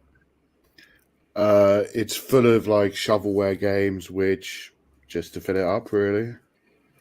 Nah, I'm kidding. It's all right. It's pretty good. Like, I don't know what else to say. Like, I think it's a pretty good price point at the moment. I don't know. You've got quite a wide selection of games. It's a bit annoying how they do cycle in and out games. Like, that's a bit frustrating. I wish there had been a bit of a commitment to like keep the games on Game Pass for a long-term kind of period, because I know they've promised to bring new first-party Microsoft games to Game Pass day one, but if they'd also committed to like maintaining the Xbox Game Pass library long-term, that would have like made it even more of like a secure deal in keeping up a subscription. Xbox Cloud Gaming is absolutely amazing as well as an included feature of Xbox Game Pass. I've experimented a bit with it. I've played like Dragon Ball Fighters and Hades on my mobile phone, and it works shockingly well. Like, shockingly well. Yeah, I heard that was pretty good. So I think Sony making moves, trying to stop Game Pass. If you remember at the beginning of PlayStation Plus, they were giving you fucking great games, right, when it first launched. Like must-have games. Now it's all shit. Like I think maybe PS Plus is maybe once or twice you'll get a game that's worth it, but it's usually either a game that you missed, like from a year ago, or it's like a AAA game, but you already bought it, so it's kind of pointless. I mean, unless you care about Microsoft games, the Game Pass isn't really going to be that great unless you do xCloud. I just don't like a lot of third-party titles on Game Pass. I don't. They're crap. Potion Sword Run says he disagrees with Bob. He says they stay on there long enough and always come back. Shut up, Bob. I'd be careful what you say to me, Potion Sword. You got legal incoming from me as it stands already. You don't want to be done for defamation either. He says Sony should just make PlayStation Plus better and focus on their games. He says they cycled them 6 months. That is long enough. I think it all depends. I don't think they'll hold on. 6 months is a long time for people that have time to play games. But for older gamers, 6 months might not be enough, right? Yeah. Well, for the average gamer is in their 30s and they play 2 hours of games a day, which is 14 hours a week. And if you extrapolate that out to 30 hours, which is kind of the average for a game these days, that's like one game every 2 weeks, which is like 24 games a year. There's like 300 games on Xbox Game Pass above. So like you're not going to be beating or playing all the games on Xbox and completing them for the average consumer. Because that works out to about 26 games a year. Yep. But if you're fast enough, Bob, you just play the games real good. He says that's only third party. First party stay forever. Oh, that's interesting to know. So we'll see. I think it's going to pull back. I think the first party will eventually not be there forever. They got to do something to make that money. Bob? Yo. I think it was, what was it? Let me see here. Let me get the date. I don't want to be wrong. But it was, what the hell is your video thanking people for fucking 400 subscribers? 3 days ago, Bob. Yeah, 3 days ago, you said, thank you for 400 subs. Since then, you have gained 35 subs, Bob. I know, it's crazy. Like, we've had a massive spike covering this recent news. So, yeah, I just want to thank everyone who's new to the channel. Thank everyone for all your support who's in the chat right now, for your encouragement and everything and support. Like, I couldn't have got here without you guys. So, thanks, everyone. Yeah, and CM Retro is giving us his seal of approval. 5 to 12 games a year is less than half of that. Get your ass on the controller. On the other hand, I barely have any new subscribers. Come on, guys. I'm that close to 100. He is. You gotta get to Carl. I think he changed his name. What is it? 80s plus now, Carl? 80s? 80, I forgot. Just focus on the main one. I don't really care as much. I'm so close for the Carl's MIG C ampersand RLS space MIG. Yeah. What does MIG stand for, Carl? Misadventures in Gaming. It's actually a pretty good name. So Carl's Misadventures in Gaming, Carl's MIG. I'll put his link. Come on, he's 9 short. Let's get Carl to 100. Come on, guys. I used We to can be prove like get 94, then lost 3. So apparently people are being trolly or something. I don't know. we can push Carl above 100. Come on, man. It can be done. All I want is 100. Then I'll You're a think liar, about Carl. Once you hit 100, you're like, all I want is 2. I want to get to the next step, but I just want to enjoy getting to 100. Yeah. To quickly address the Xbot in the chat, the PlayStation 5 controller also has a capture button, and the D-pad on the Xbox Series X controller is absolutely awful for fighting games. So I don't know how you can even attempt to say it's better. But can you reprogram the PlayStation 5 share button? Yeah, I think so. Yeah, definitely. You have options. All right, so real quick, we got to give a shout out to one of our friends of the channel. Okay. I don't know if you guys seen this tweet. I seen it late. I was late on this. A good friend here, Gen X Gamer, says it's official. We did it. So congratulations, big congrats to Gen X. Let's bow our heads in a moment of silence as we mourn his departure from being being semi-single. Yeah, I told him, I said, congratulations. Let me know when that collection goes on eBay. Yeah, that collection is gone, baby. He's married now. But he said he gets to keep it, but he's got to keep his ass at home now. So big congrats to you, Gen X Gamer. Hope you have many years of happiness with the wife.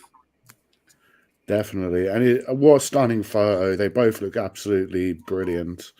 That they do. He's found his player too, and hopefully all of you can find your player too. Suckers. We heard that, Carl. All I'm saying is married people are suckers. Why, Carl? Well, I mean, let's say your wife wants to divorce you, right? Well, you get half your stuff right there, and you have to pay them alimony. Not necessarily, Carl. It's a new era. Yeah, I mean, I think that's part of the risk you take when you get married, and I think like when you get married, it's like a statement of trust and love that hopefully you're not going to get divorced, and there's prenups and stuff for that as well. Yeah, but I've seen forensic files a lot, and let me tell you, a prenup does not stop someone from killing you. Right. Oh. Not that I'm ever suggesting that. All I'm saying is, you gotta watch your back, Mm. Man, Carl. So we were just talking about PlayStation Plus, and I'll tell you that the games in August were Yakuza Like a Dragon, which I already own, Little Right. Nightmares, which I have no interest in, and then Tony Hawk's Pro Skater 1 and 2, which again I have no interest in. Ew. 2 or 3 I'm interested in. Like a Dragon. I mean, have you seen the? I know you don't do for digital, but have you seen the physical edition of that? That is badass. I have not. You get a steelbook cover and a sleeve that goes over it. That is a really good version to own. Nice. 56K Warning says Gen X cashing out his stocks. I don't know, but I think he's made the best investment of his life right there. Just another viewer says that's Gen X. I need his Photoshop person too. No, that is the Asian princess that he's always talking about. Again, very happy for him. He looks happy. I wonder how this is going to affect his YouTube career, though. It's gone, baby. All right, back to more important things. Right. Stadia, which we thought was going to be dead, has now said they got a new demo system. That is a system for demos on the console. Is this their last gasp? Is this their last attempt to try to get some sort of interest, some buzz? Let's find out. This is from Game Developer. Bryant Francis, senior editor, wrote this. And there's an update on this article, which is awesome. It says Stadia is testing a new game trial system tied to achievements. It says Google Stadia is A/B testing a new type of game trial under its click-to-play system. Starting earlier this week, half of players accessing the game trials for Remedy Entertainment's Control and Rebellion Development's Sniper Elite 4 are being invited to demo the game with unlimited access until they unlock certain achievements. The achievement-based trials are also still locked to timers of varying lengths. Sniper Elite 4 timer, for instance, is set to 90 minutes. That means 50% of players are trying out these games on their conventional time game trials, and the other 50% have been given access to the new achievement-based trial system. These trials are accessible without a Stadia account. It says, according to the Stadia team, players trying out these games are being split 50-50 in order to examine the effects of a different trial length metric. Under this new system, players will be allowed to play the demos for an unlimited amount of time until they access a key achievement. For instance, in Sniper Elite 4, players can try out the game until they complete the beginning of the end achievement, which comes at the end of the first mission. Rebellion North head of studio Arden Aspinall told game developer that unlocking said achievement takes roughly an hour for most players. But because the trial is in time lock, players who may not be able to complete the first level in that hour will have more complete experience. Any thoughts so far on this, gentlemen? I like it. It's interesting. It's interesting. I can see a lot of folly with it. Like you just avoid getting the achievement and you can keep playing the game. But it's interesting. I mean, imagine if they did that with an open world RPG. But they would make the achievement one of the early ones, Carl. It would just be like, again, within an hour of you playing the game.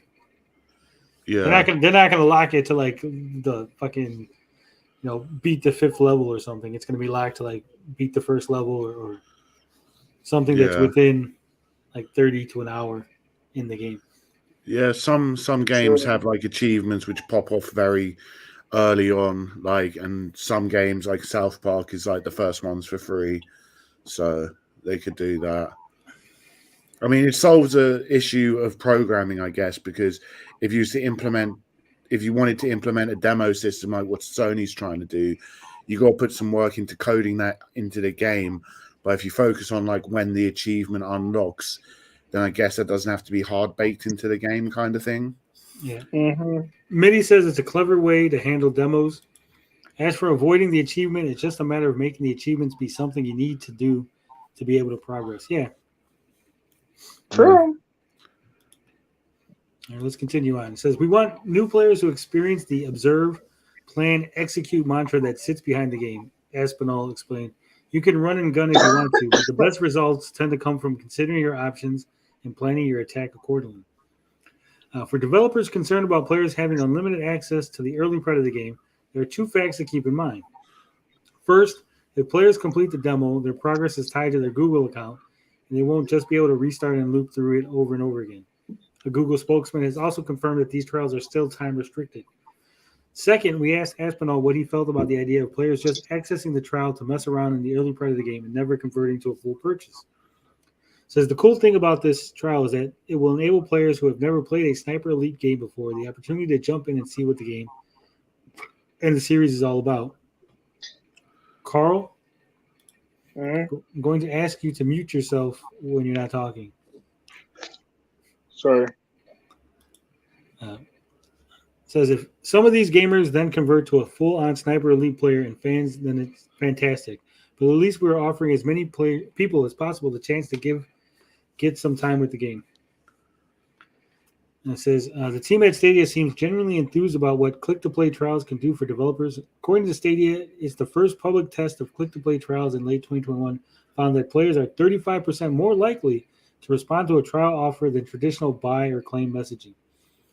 It may be a bit counterintuitive, but apparently players do want to try before they buy, even if the buying doesn't cost them anything. Stadia senior product manager Karen Aurora said that the idea for this new type of trial came from the fact that developers create meaningful achievements which illustrate what playing their games is all about. Giving development teams an effective opportunity to hone in on those impactful, memorable moments with new players is an exciting experiment for us, he said, especially when it takes zero effort for developers to switch on. It says Aurora compared this new trial method to the experience of a new city, saying that the experience is better when you have guidance from friends or tour guides, rather than just exploring on your own in a limited time. He also added that Stadia wants to trial more types of trial experiments for different types of genres. Imagine trying an RPG and starting at level 100 instead of 1, or playing a turn-based strategy game with a full kingdom at your bidding instead of starting with just a small village, he said. Isn't that what they used to do with demos? Didn't they used to have demos where you would just play the game and it'd start you off like in the middle of the game? Or some games would just take a slice of the build and give you that as something to play around with. I think like in modern times, like it's kind of like a bit of a trend even. Like, and I know this is a little bit off topic, but it is a bit of a trend to like start you off high powered and then take away your abilities so you can regain them throughout the game. So yeah, I see it as interesting. It's good. Back in the days of shareware, they didn't really do that. They made you play from the very beginning. Yeah. Yeah, but I'm thinking about the PlayStation demo disc. I could have swore there were some games that would start you with like Bob said, just give you a slice of the game, but it'd be like in the middle. Yeah, definitely. I struggle to think of an example, but I'm sure. I'm sure they exist. Yeah. It says Stadia's experiment here is a neat development for Google's cloud game platform, which debuted with a big splash. No, it didn't in 2019, but lost some luster with developers when Google shut down its internal game development studio in 2021. That just left Google with a cloud streaming platform that had to compete with Xbox Cloud Gaming, NVIDIA GeForce Now, and now PlayStation PS Now Xbox and PlayStation benefit from their first exclusive game libraries. Should be first party. Why do people not have fucking editors when they write these articles? And relative subscription services, and NVIDIA GeForce Now benefits from the overlap with its GPU business for PCs. Stadia has been doing some proactive business moves for developers, such as giving them a cut of Stadia Pro revenue and rolling out new Stadia developer tools, which has resulted in 0 exclusives for the Stadia that matter. It's been a clunky shift for the platform, but if other platforms like Steam, Xbox, or PlayStation are inspired to try their own expanded game trial models as a result, Google will be able to boast that it reached this particular finish line first. Hey, it's the Tommy Tallarico method. Update, a Stadia spokesman had confirmed that game developer that the achievement-based trials also include a 60-minute timer with a 90-minute timer for Sniper Elite 4. So you're still getting, I think now this makes it worse, no? Because now you have the timer, plus you have the limit for the achievement, where before you would have the timer and you'd be able to keep playing for 90 minutes or half hour or an hour, whatever it is. Now, once you hit the achievement, that's it. You're locked out of the demo. Right. Any thoughts on this, Carl? Well, I do like demos, and I see the opportunity for them to really develop this, but I see it like this. Take a supermodel, make her homely, and take away a leg. That's basically the way I envision Stadia. I mean, you can make them or the supermodel guy or girl. I'm just making a point, okay? All right. With that said, we'll move on to the next topic. Yeah, I just want to say just one little thing. Oh. I don't appreciate... Oh, it's not working. Never mind. Were you trying to do your fancy voice there, Bob? Yeah, and it didn't work. I don't know what's going on. I was going to say I don't appreciate the snide remarks about my microphone quality. I pride myself on my quality. Bob's microphone sounds like Lady Decade crying. I can't believe people are saying Carl's mic sounds better than mine. Shocking behavior. Really? Shocking comments. Yeah. This is like a 120-pound mic I'm rocking. That's a big mic. Yeah. How does it fit on your desk? Do you have like a reinforced desk? No, I've got like a little stool and a microphone arm I use. A wooden stool stolen from a pub. Could you imagine if a 120-pound mic just fell on the floor? That'd probably make a big dent in your floor, right? Oh, I see what you're doing, you cheeky bastard. Not weight, pounds as in like real money, not Mickey Mouse money. Not that funny money. What's the difference between a pound and a quid? Same difference. Well, yeah, same difference. Because I heard people like 470 pounds and they said 470 quid, and I was like, is there a difference? Do they mean the same thing? I'm not English. There's no difference, dude. They're both the same damn thing. I speak in dollars and cents. Not this. At least that's what I'm from. You make no sense to me. At least that's what I understand. Tony, you cheeky bastard. Yeah. I just wish the British would stop switching. Usually when people say $100 or 100, well, yeah, it's $100 or $100. That's equivalent right there. Never mind. It is now. It is. $50. Little man put that thing in my hand. Woo. Yeah. You want some cheeseburgers? I got some cheeseburgers. All right.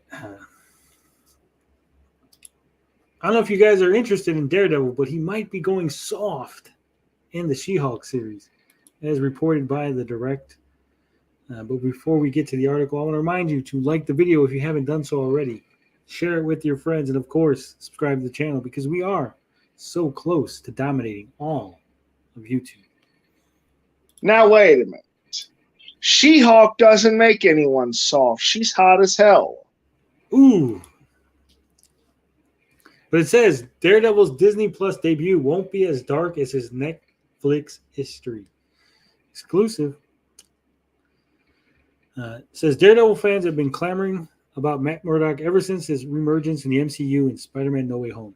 And following his suited Disney Plus debut in She-Hulk, Attorney at Law, theories have been flying around about the character's new look, and castmates already praising actor Charlie Cox's work on the series portraying a fellow lawyer.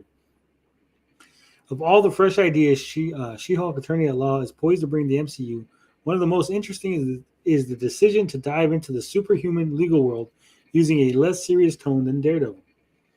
Amid the excitement over the return of Charlie Cox as Daredevil, there are still a few questions as to his new status in the MCU proper, with many wondering just how different the character will be going forward. So here's what to expect from Daredevil's appearance in She-Hulk.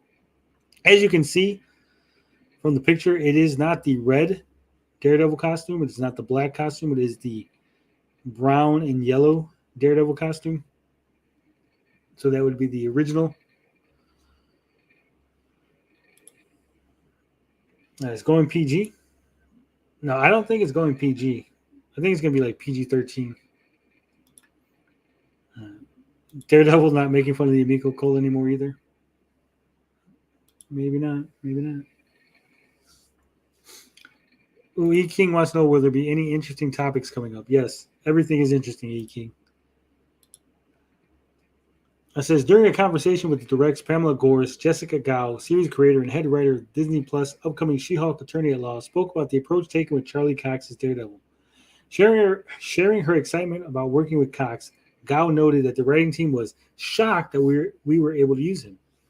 Well, first of all, we were shocked that we were able to use him. Like when we first heard that he was on the table, I mean, we couldn't believe it. We kept thinking like, okay, at some point someone's going to say, just kidding. Like it's a cruel joke and you actually can't have him. It just kept going and going. It says Gao also praised Cox's work and behavior, calling him a wonderful actor and a wonderful human being. Quote, and Charlie is so wonderful. He's so game to do whatever. And he's such a wonderful actor and a wonderful human being. What was so fun about bringing him and Daredevil into our world is that people have already seen a Daredevil who is very dramatic, a little bit on the heavy side, very dark, brooding. Asked specifically about Daredevil's characterization in She-Hulk, Gao talked about the fun of expressing a lighter side of that character. And it was so fun to be able to do, and we do this with every character cameo from the MCU, is we take them from the environment that you know them from, which is a much more dramatic and action-oriented role, much more on the serious side, and we bring them into our world, and they get to play in the tone of She-Hulk. And they get to explore, and we get to see the lighter side of that character. So again, I think the show is going to be a lot more fun, a lot more funny. So I think people are going to be a little upset. I know there's some rumblings already on Twitter that Daredevil's not going to be all crazy. He's not going to be all mean and brooding. We're going to get to see a fun Daredevil, a Daredevil having a good time, making jokes, playing around. A little quippy. So, do you think we're going to get the Bob Newhart of superhuman psychotherapists on Disney Plus? Someday. I know in the She-Hulk show, they actually go to a super villain, like group therapy session. And they have cameos from some of the lesser known villains in the Marvel comics. They got the Matador, Man-Bull, Porcupine, and Saracen in the little group session. And I'm sure there's going to be more people because Frogman's on the show. So it's going to be interesting. It's going to be fun. Playful series. I don't think a lot of people are going to respond well to it because they're probably thinking that it's going to be an action series. And it's not. It's going to be more of a law procedural.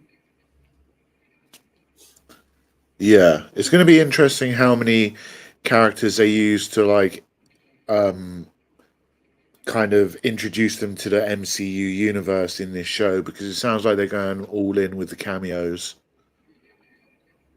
Yeah, I do appreciate the addition of lesser known villains. Yeah, because I always said one of the weaker points of the MCU is the lack of villains, right? We have all these heroes. It's like, why do we need them? There's no supervillains, right? There's always only like, we got Ultron and then he gets defeated. We got Red Skull, he gets defeated. So what the hell are they doing for the rest of the year, right? It's like once a year they go fight a big supervillain and nothing else. So showing a bunch of smaller villains, like, hey, these people exist. There's smaller villains that do, petty crime, that they're constantly getting arrested and constantly getting stopped by superheroes. We just haven't seen those stories, right? 56K warning says throwing characters to pad content. I don't think that's what it's for. I think it's just like I said, to expand the universe, to have some jokes. She-Hulk has always been a fun series, a fun comic that they just kind of play around. I see the potential for some really good TV episodes for this. Yeah, it doesn't have to be. It doesn't have to be something serious, or broody. Yeah. All right. So it says, beyond Gal's clear appreciation of Daredevil, her comments about the approach taken with the character are quite telling. It seems that for his reintroduction to the MCU, Daredevil may come off more than a tad bit less serious. Man, this fits in what fans have seen so far from She-Hulk, with an updated costume suggesting, at least literally, a more colorful take on the vigilante. Well, the costume is more of a throwback, and I think that they're going to go ahead and sort of erase all of the Netflix series shenanigans and sort of reintroduce the character, because the Daredevil series, from my understanding, is going to be called Daredevil Born Again. Yeah. I think that's going to be like kind of a double entendre. It's Born Again, like it's a new show, and Born Again, like we're literally reintroducing the character with a new backstory. Right. It says, however, this doesn't mean the character won't dip into his darker roots in future appearances. As Gao notes, She-Hulk lightens up all the elements it pulls from the wider MCU, focusing more on the humor that can be extracted from them. As such, Daredevil's lean towards the lighter side of things may be more indicative of the show itself than the character going forward. It says, Echo, the next project Daredevil appears in, will possibly offer the space to dip back into the darkness, with the series focusing on the titular character's violent past. Rumors have already suggested that not only Daredevil will be a significant part of the show, but that he will also be back in a red and black costume to boot. Additionally, this lightness may not emanate directly from the character himself. Spider-Man No Way Home, for instance, saw the character of Matt Murdock in a more humorous situation than fans are accustomed to seeing him in. Even so, this humor is more of a result of the context than the character himself, with Cox sticking to the deliberateness that made him such a fan favorite in the first place. She-Hulk may be looking to do something similar, placing Murdock in more absurd situations while maintaining the character's sober manner, possibly even using that as another source of comedy. So maybe making him the straight man of the joke, a bunch of absurd things happening around him, and he's still just treating it like a very serious situation. Like, think of like the Mo of the Three Stooges. It says, from Gao's comments, it seems that She-Hulk's less serious approach won't necessarily extend to the tone of Daredevil Born Again, though it will introduce a slightly lighter take on the vigilante. For fans sincerely worried about Daredevil's characterization in the MCU, it seems She-Hulk is the place to turn for a better sense of the character's future. I like what I'm hearing. I do want to see, a more lighthearted approach to the MCU. Superhero shows should be fun, not necessarily so serious. We've seen all that. I want to just see some, fun. I want to have fun with my superheroes. On the other hand, they could take She-Hulk into the Law and Order territory. Well, that's what they said. It's going to be more, not Law and Order, but more of a, like Ally McBeal. Oh, yeah.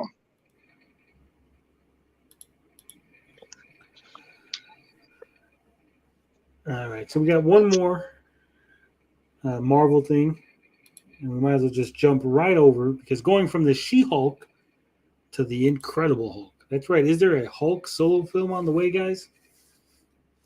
If this rumor it turns out to be true, I'm super hyped.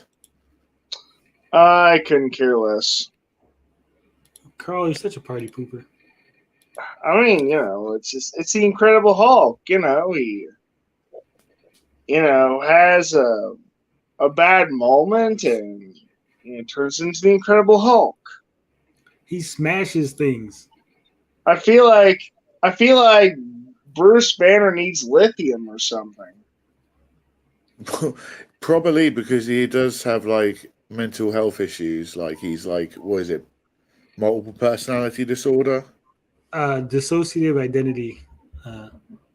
It's kind of weird because he has multiple personality in the way that people thought it worked in the 70s, right?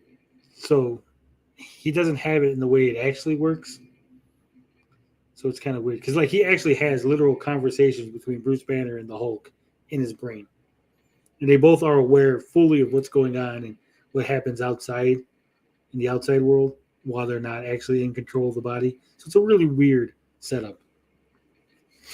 Ferrigno or bust. Yeah. So it says, rumor, Disney may regain theatrical distribution rights to Hulk films in 2023.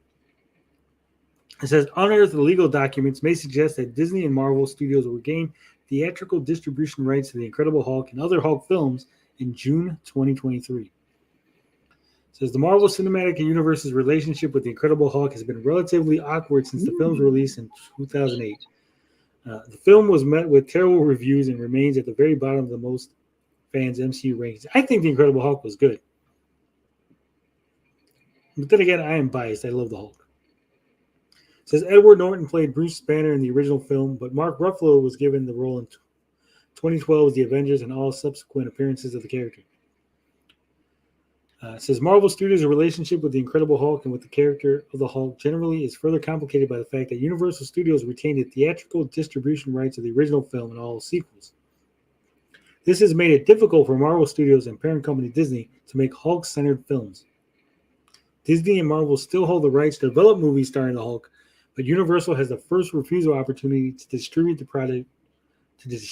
project and take a significant chunk of the profits.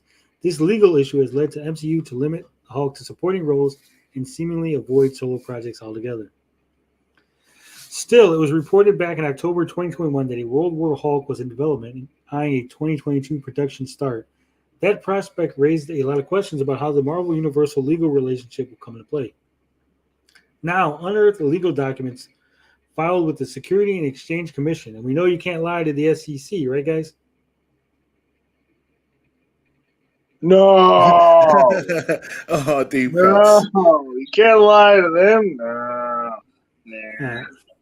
By Marvel may indicate that Universal loses its rights to the Hulk films in June 2023. As discovered by Reddit user u/videoards, a couple of SEC filings, when read together, suggest that the theatrical distribution rights to The Incredible Hulk and Hulk-centered films will revert to Disney next year.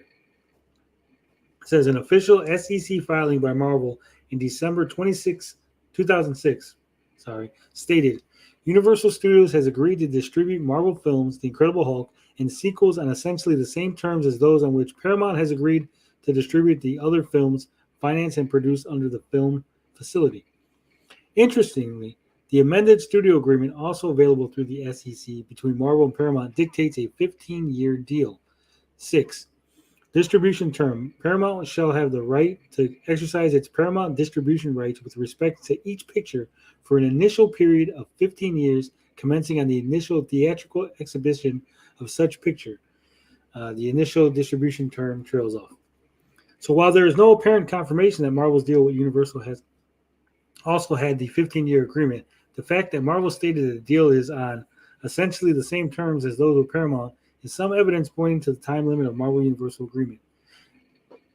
If it also ends after 15 years, that would mean Disney would regain the distribution rights 15 years after The Incredible Hulk in June 2008, which would be June 2023. While the June 2023 date is not confirmed, it would make sense given that the World War Hulk film reportedly in development is eyeing a late 2023 or early 2024 release. Source SEC via Reddit. Now, what do you think? Do you think this is legit? Sounds pretty legit to me. If they're going to get all the Incredible Hulk movies, I want to know when Disney Plus is going to get Dr. Sin and the Scarecrow of Romney Marsh. Dr. what? Dr. Sin and the Scarecrow of Romney Marsh is basically British Zorro, which takes place during the Revolutionary period in England. It was an old Disney miniseries. Dr. Sin alias the Scarecrow? Well, whatever the technical is called. Yeah, I've never heard of this, Carl. How do you know about these damn old things, Carl? We have a bootleg over here, and it's out of print. So, you can buy it, but it's going to be really expensive. See, I think this is legit, but I think that the 15-year might not be exact because it says essentially the same terms. So that could mean that the when Paramount sold it to Universal, when they got the rights, that maybe Universal extended it from the 15 to maybe 20 or 16. So we'll see. Hopefully Marvel makes a statement soon because I want a new Hulk movie. I'm jazzed up. All right. That's all we got for that. And I think that means we're at the end, Carl. You said. So that means we're going to get onto the after party where we can be out of pocket. Not yet. Not yet. I said we're getting to the end. Because we have one more thing to go over. We got to go over the polls. Yay! Woo woo. Now we're going to be going over the fan polls for this week. I believe there was 3 questions. So we're going to take a look at what you guys had to say. Because we appreciate all the interaction from you guys. You make the show. We just kind of hang out and bullshit. So it says, 5 days ago, what is the best current gen console? 165 votes. Unfortunately for all the Xbox out there, Xbox came in third with only 24%. Second place, PS5 with 34%. And in first place, which was a shock to me, the Nintendo Switch is considered by our fans the number 1 current best console. Do you agree with this, Bob? I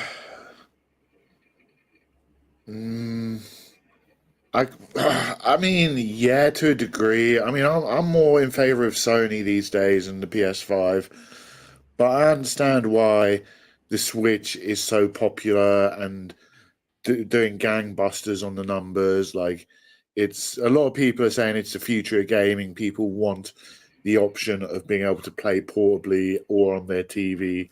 So, yeah. I think it's because of all the porn on the Switch. Oh, definitely, definitely. What about you, Carl? Do you agree with this? I mean, everyone just loves that new hit, Tommy's BDSM Dungeon. I haven't played that one. Potion Sword Run says it's cheap. He says he loves the Switch, great selection of games, and cheap too. Yeah. Justin says I like the banana yellow Switch. I myself did say that the Switch is the future, and other devices like it. It is almost the highest selling console of all time, right? It's like number 2 now, something like that.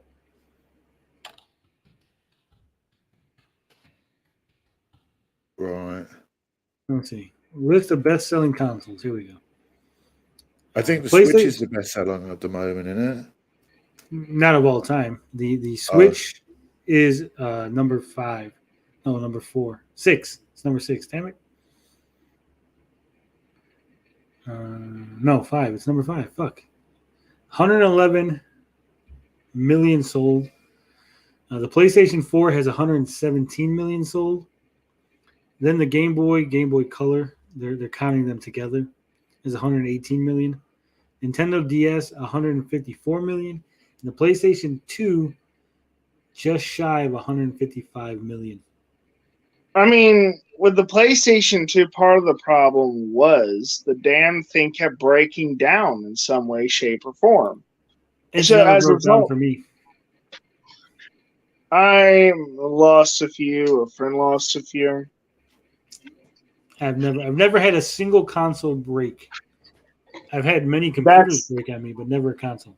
that's the only console I've ever had that broke down on me. Tommy says PS2 was a DVD player. Unfair. Yeah, the timing of it, I was going to bring that up. Like the timing of the PS2, the cost of it, and the fact that it was a DVD player pretty much like destroyed all the other consoles. Yeah, but I mean, it counts. So, Yeah. I mean, the original PlayStation was a DVD player and only had 102 million sold. PlayStation 3 only sold 87 million. Mm. The original PlayStation wasn't a DVD player. The original PlayStation was a CD player, though, so a lot of people bought that for the Yeah, CD it player was a CD functionality. player. Yeah. CDs, DVDs. It's not the same, not even from a technical standpoint. They're both round. Got a hole in the middle. No, you gotta say, it was round, It's shiny on one end. the shiny in the end, it has a hole in the middle. Fucking Carl. All right, so Switch dominating this. So the next poll was, seeing as Pac-Man is getting a live action movie, which other 80s video game should get one? The choices were Dig Dug, Galaga, Centipede, Moon Patrol, or other. Comment below. In first place, Galaga. People want to see a Galaga movie. Interesting. Second place was Moon Patrol, surprisingly. I think they are doing a Moon Patrol. And in third place was other. So we'll get to the comments in a minute on the other. Fourth place was Dig Dug. I don't think they could. How could you do a Dig Dug movie? Like, could you imagine like just showing some dude pumping some like dragon with air till it explodes? That'd be a fucking violent. If they did like a rated R Dig Dug, that'd be badass. But sadly, I don't see that happening. And Centipede only got 15%.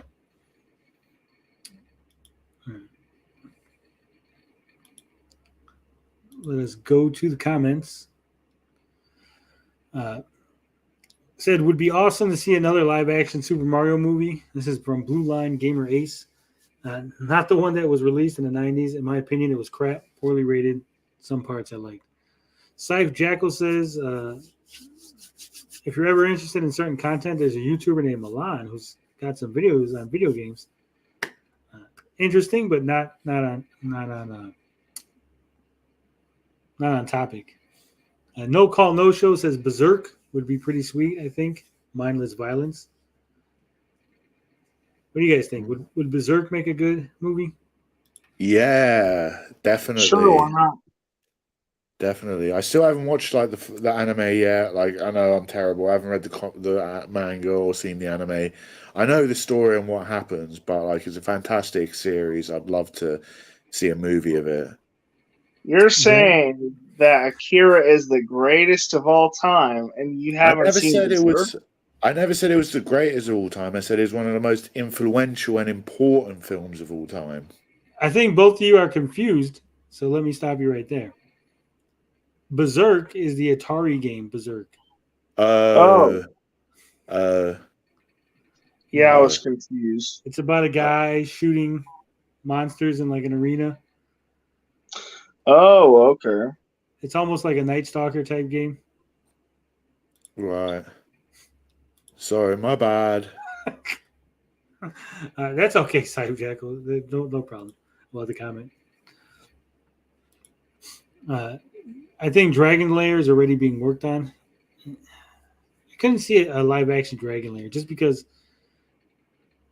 you would have to show them die. Because part of the Dragon's Lair is the fun of seeing them die, right? Wow, that's morbid as hell. It is because they would like when you would play Dragon's Lair, it was all animated, and then they would have the animations for the deaths. And it'd be little like funny things, funny animations. I never really got into Dragon Slayer. Was not ashamed to say it. Bellstar says early '80s arcade games are terrible for movies. They have no story or a story that makes no sense, or it's too generic movie that would almost nothing to totally do with the game. Who has these terrible ideas for movies? But if I had to pick a game, I would pick Berserk so they could turn it into a cool sci-fi horror movie. Myself in Comics says it's not the '80s, but Crash Bandicoot. We gotta have them cross over with Sonic. Crash Bandicoot. Tommy Miko says Super Mario Brothers. Oh wait. Just another viewer says Punch Out. Oh wait, that's Rocky. I don't think you could do a Punch Out. They would have to water it down a lot because of the stereotypes in Punch Out. Right. I think that wouldn't play too well on the big screen. It can be Rocky because Rocky had a video game. So I mean, it would be kind of weird. Ooh, I like the next suggestion by Duckman. Yeah, Duckman says Golden Axe. That would be badass, man. I could just imagine it, like the three main characters rolling around, jumping on different beasts, like all the bad guys. That'd be excellent. I'd love to see that. Yeah, it reminds me a little bit like you ever see Beastmaster? Yeah. Fucking badass movie. I mean, if you do that, Beastmaster, but like Golden Axe. Modern, high graphics, like loads of good CGI, definitely. All right, what else we got going on here? Dorkside says Shark the movie. Super Neon Mike says Gauntlet. Gauntlet would be pretty good. Maybe another. Definitely. But would you have to do the like everybody's getting hungry? Like he'd kind of like Wizard needs food. Or my favorite line: all this walking is pumping my legs.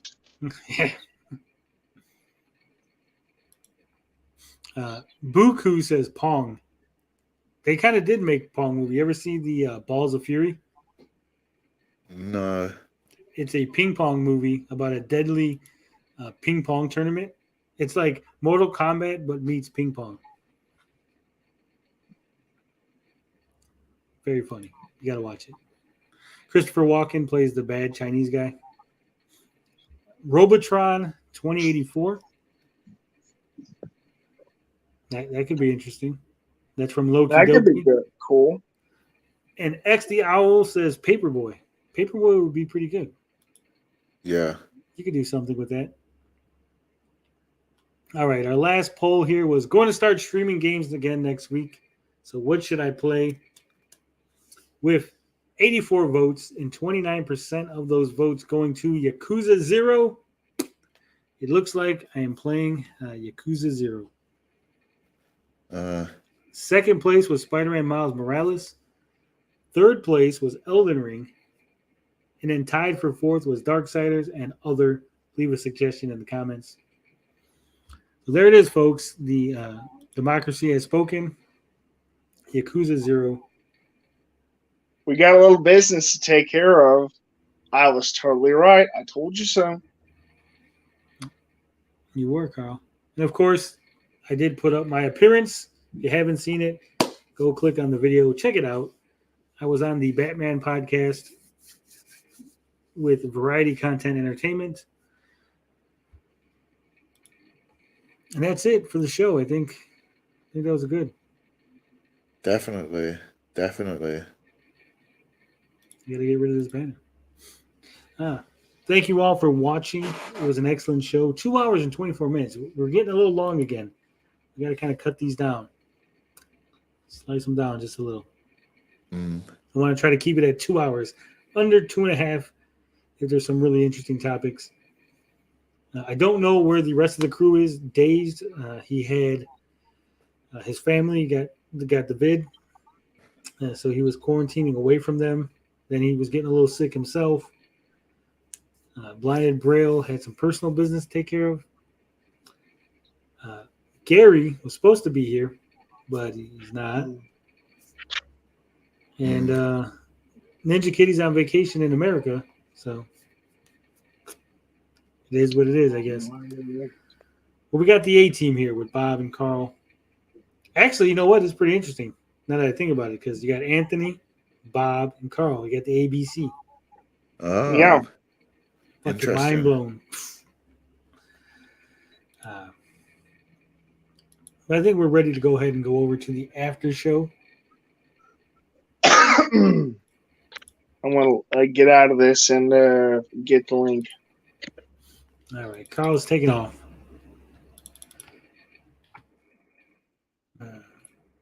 Putting the link in chat for the after show. Thank you guys for being here. We appreciate it. We appreciate every one of you. And we will see you in a couple minutes as we discuss all the craziest stuff that is too hot for the main show. Love, peace, booty grease. We out this bitch.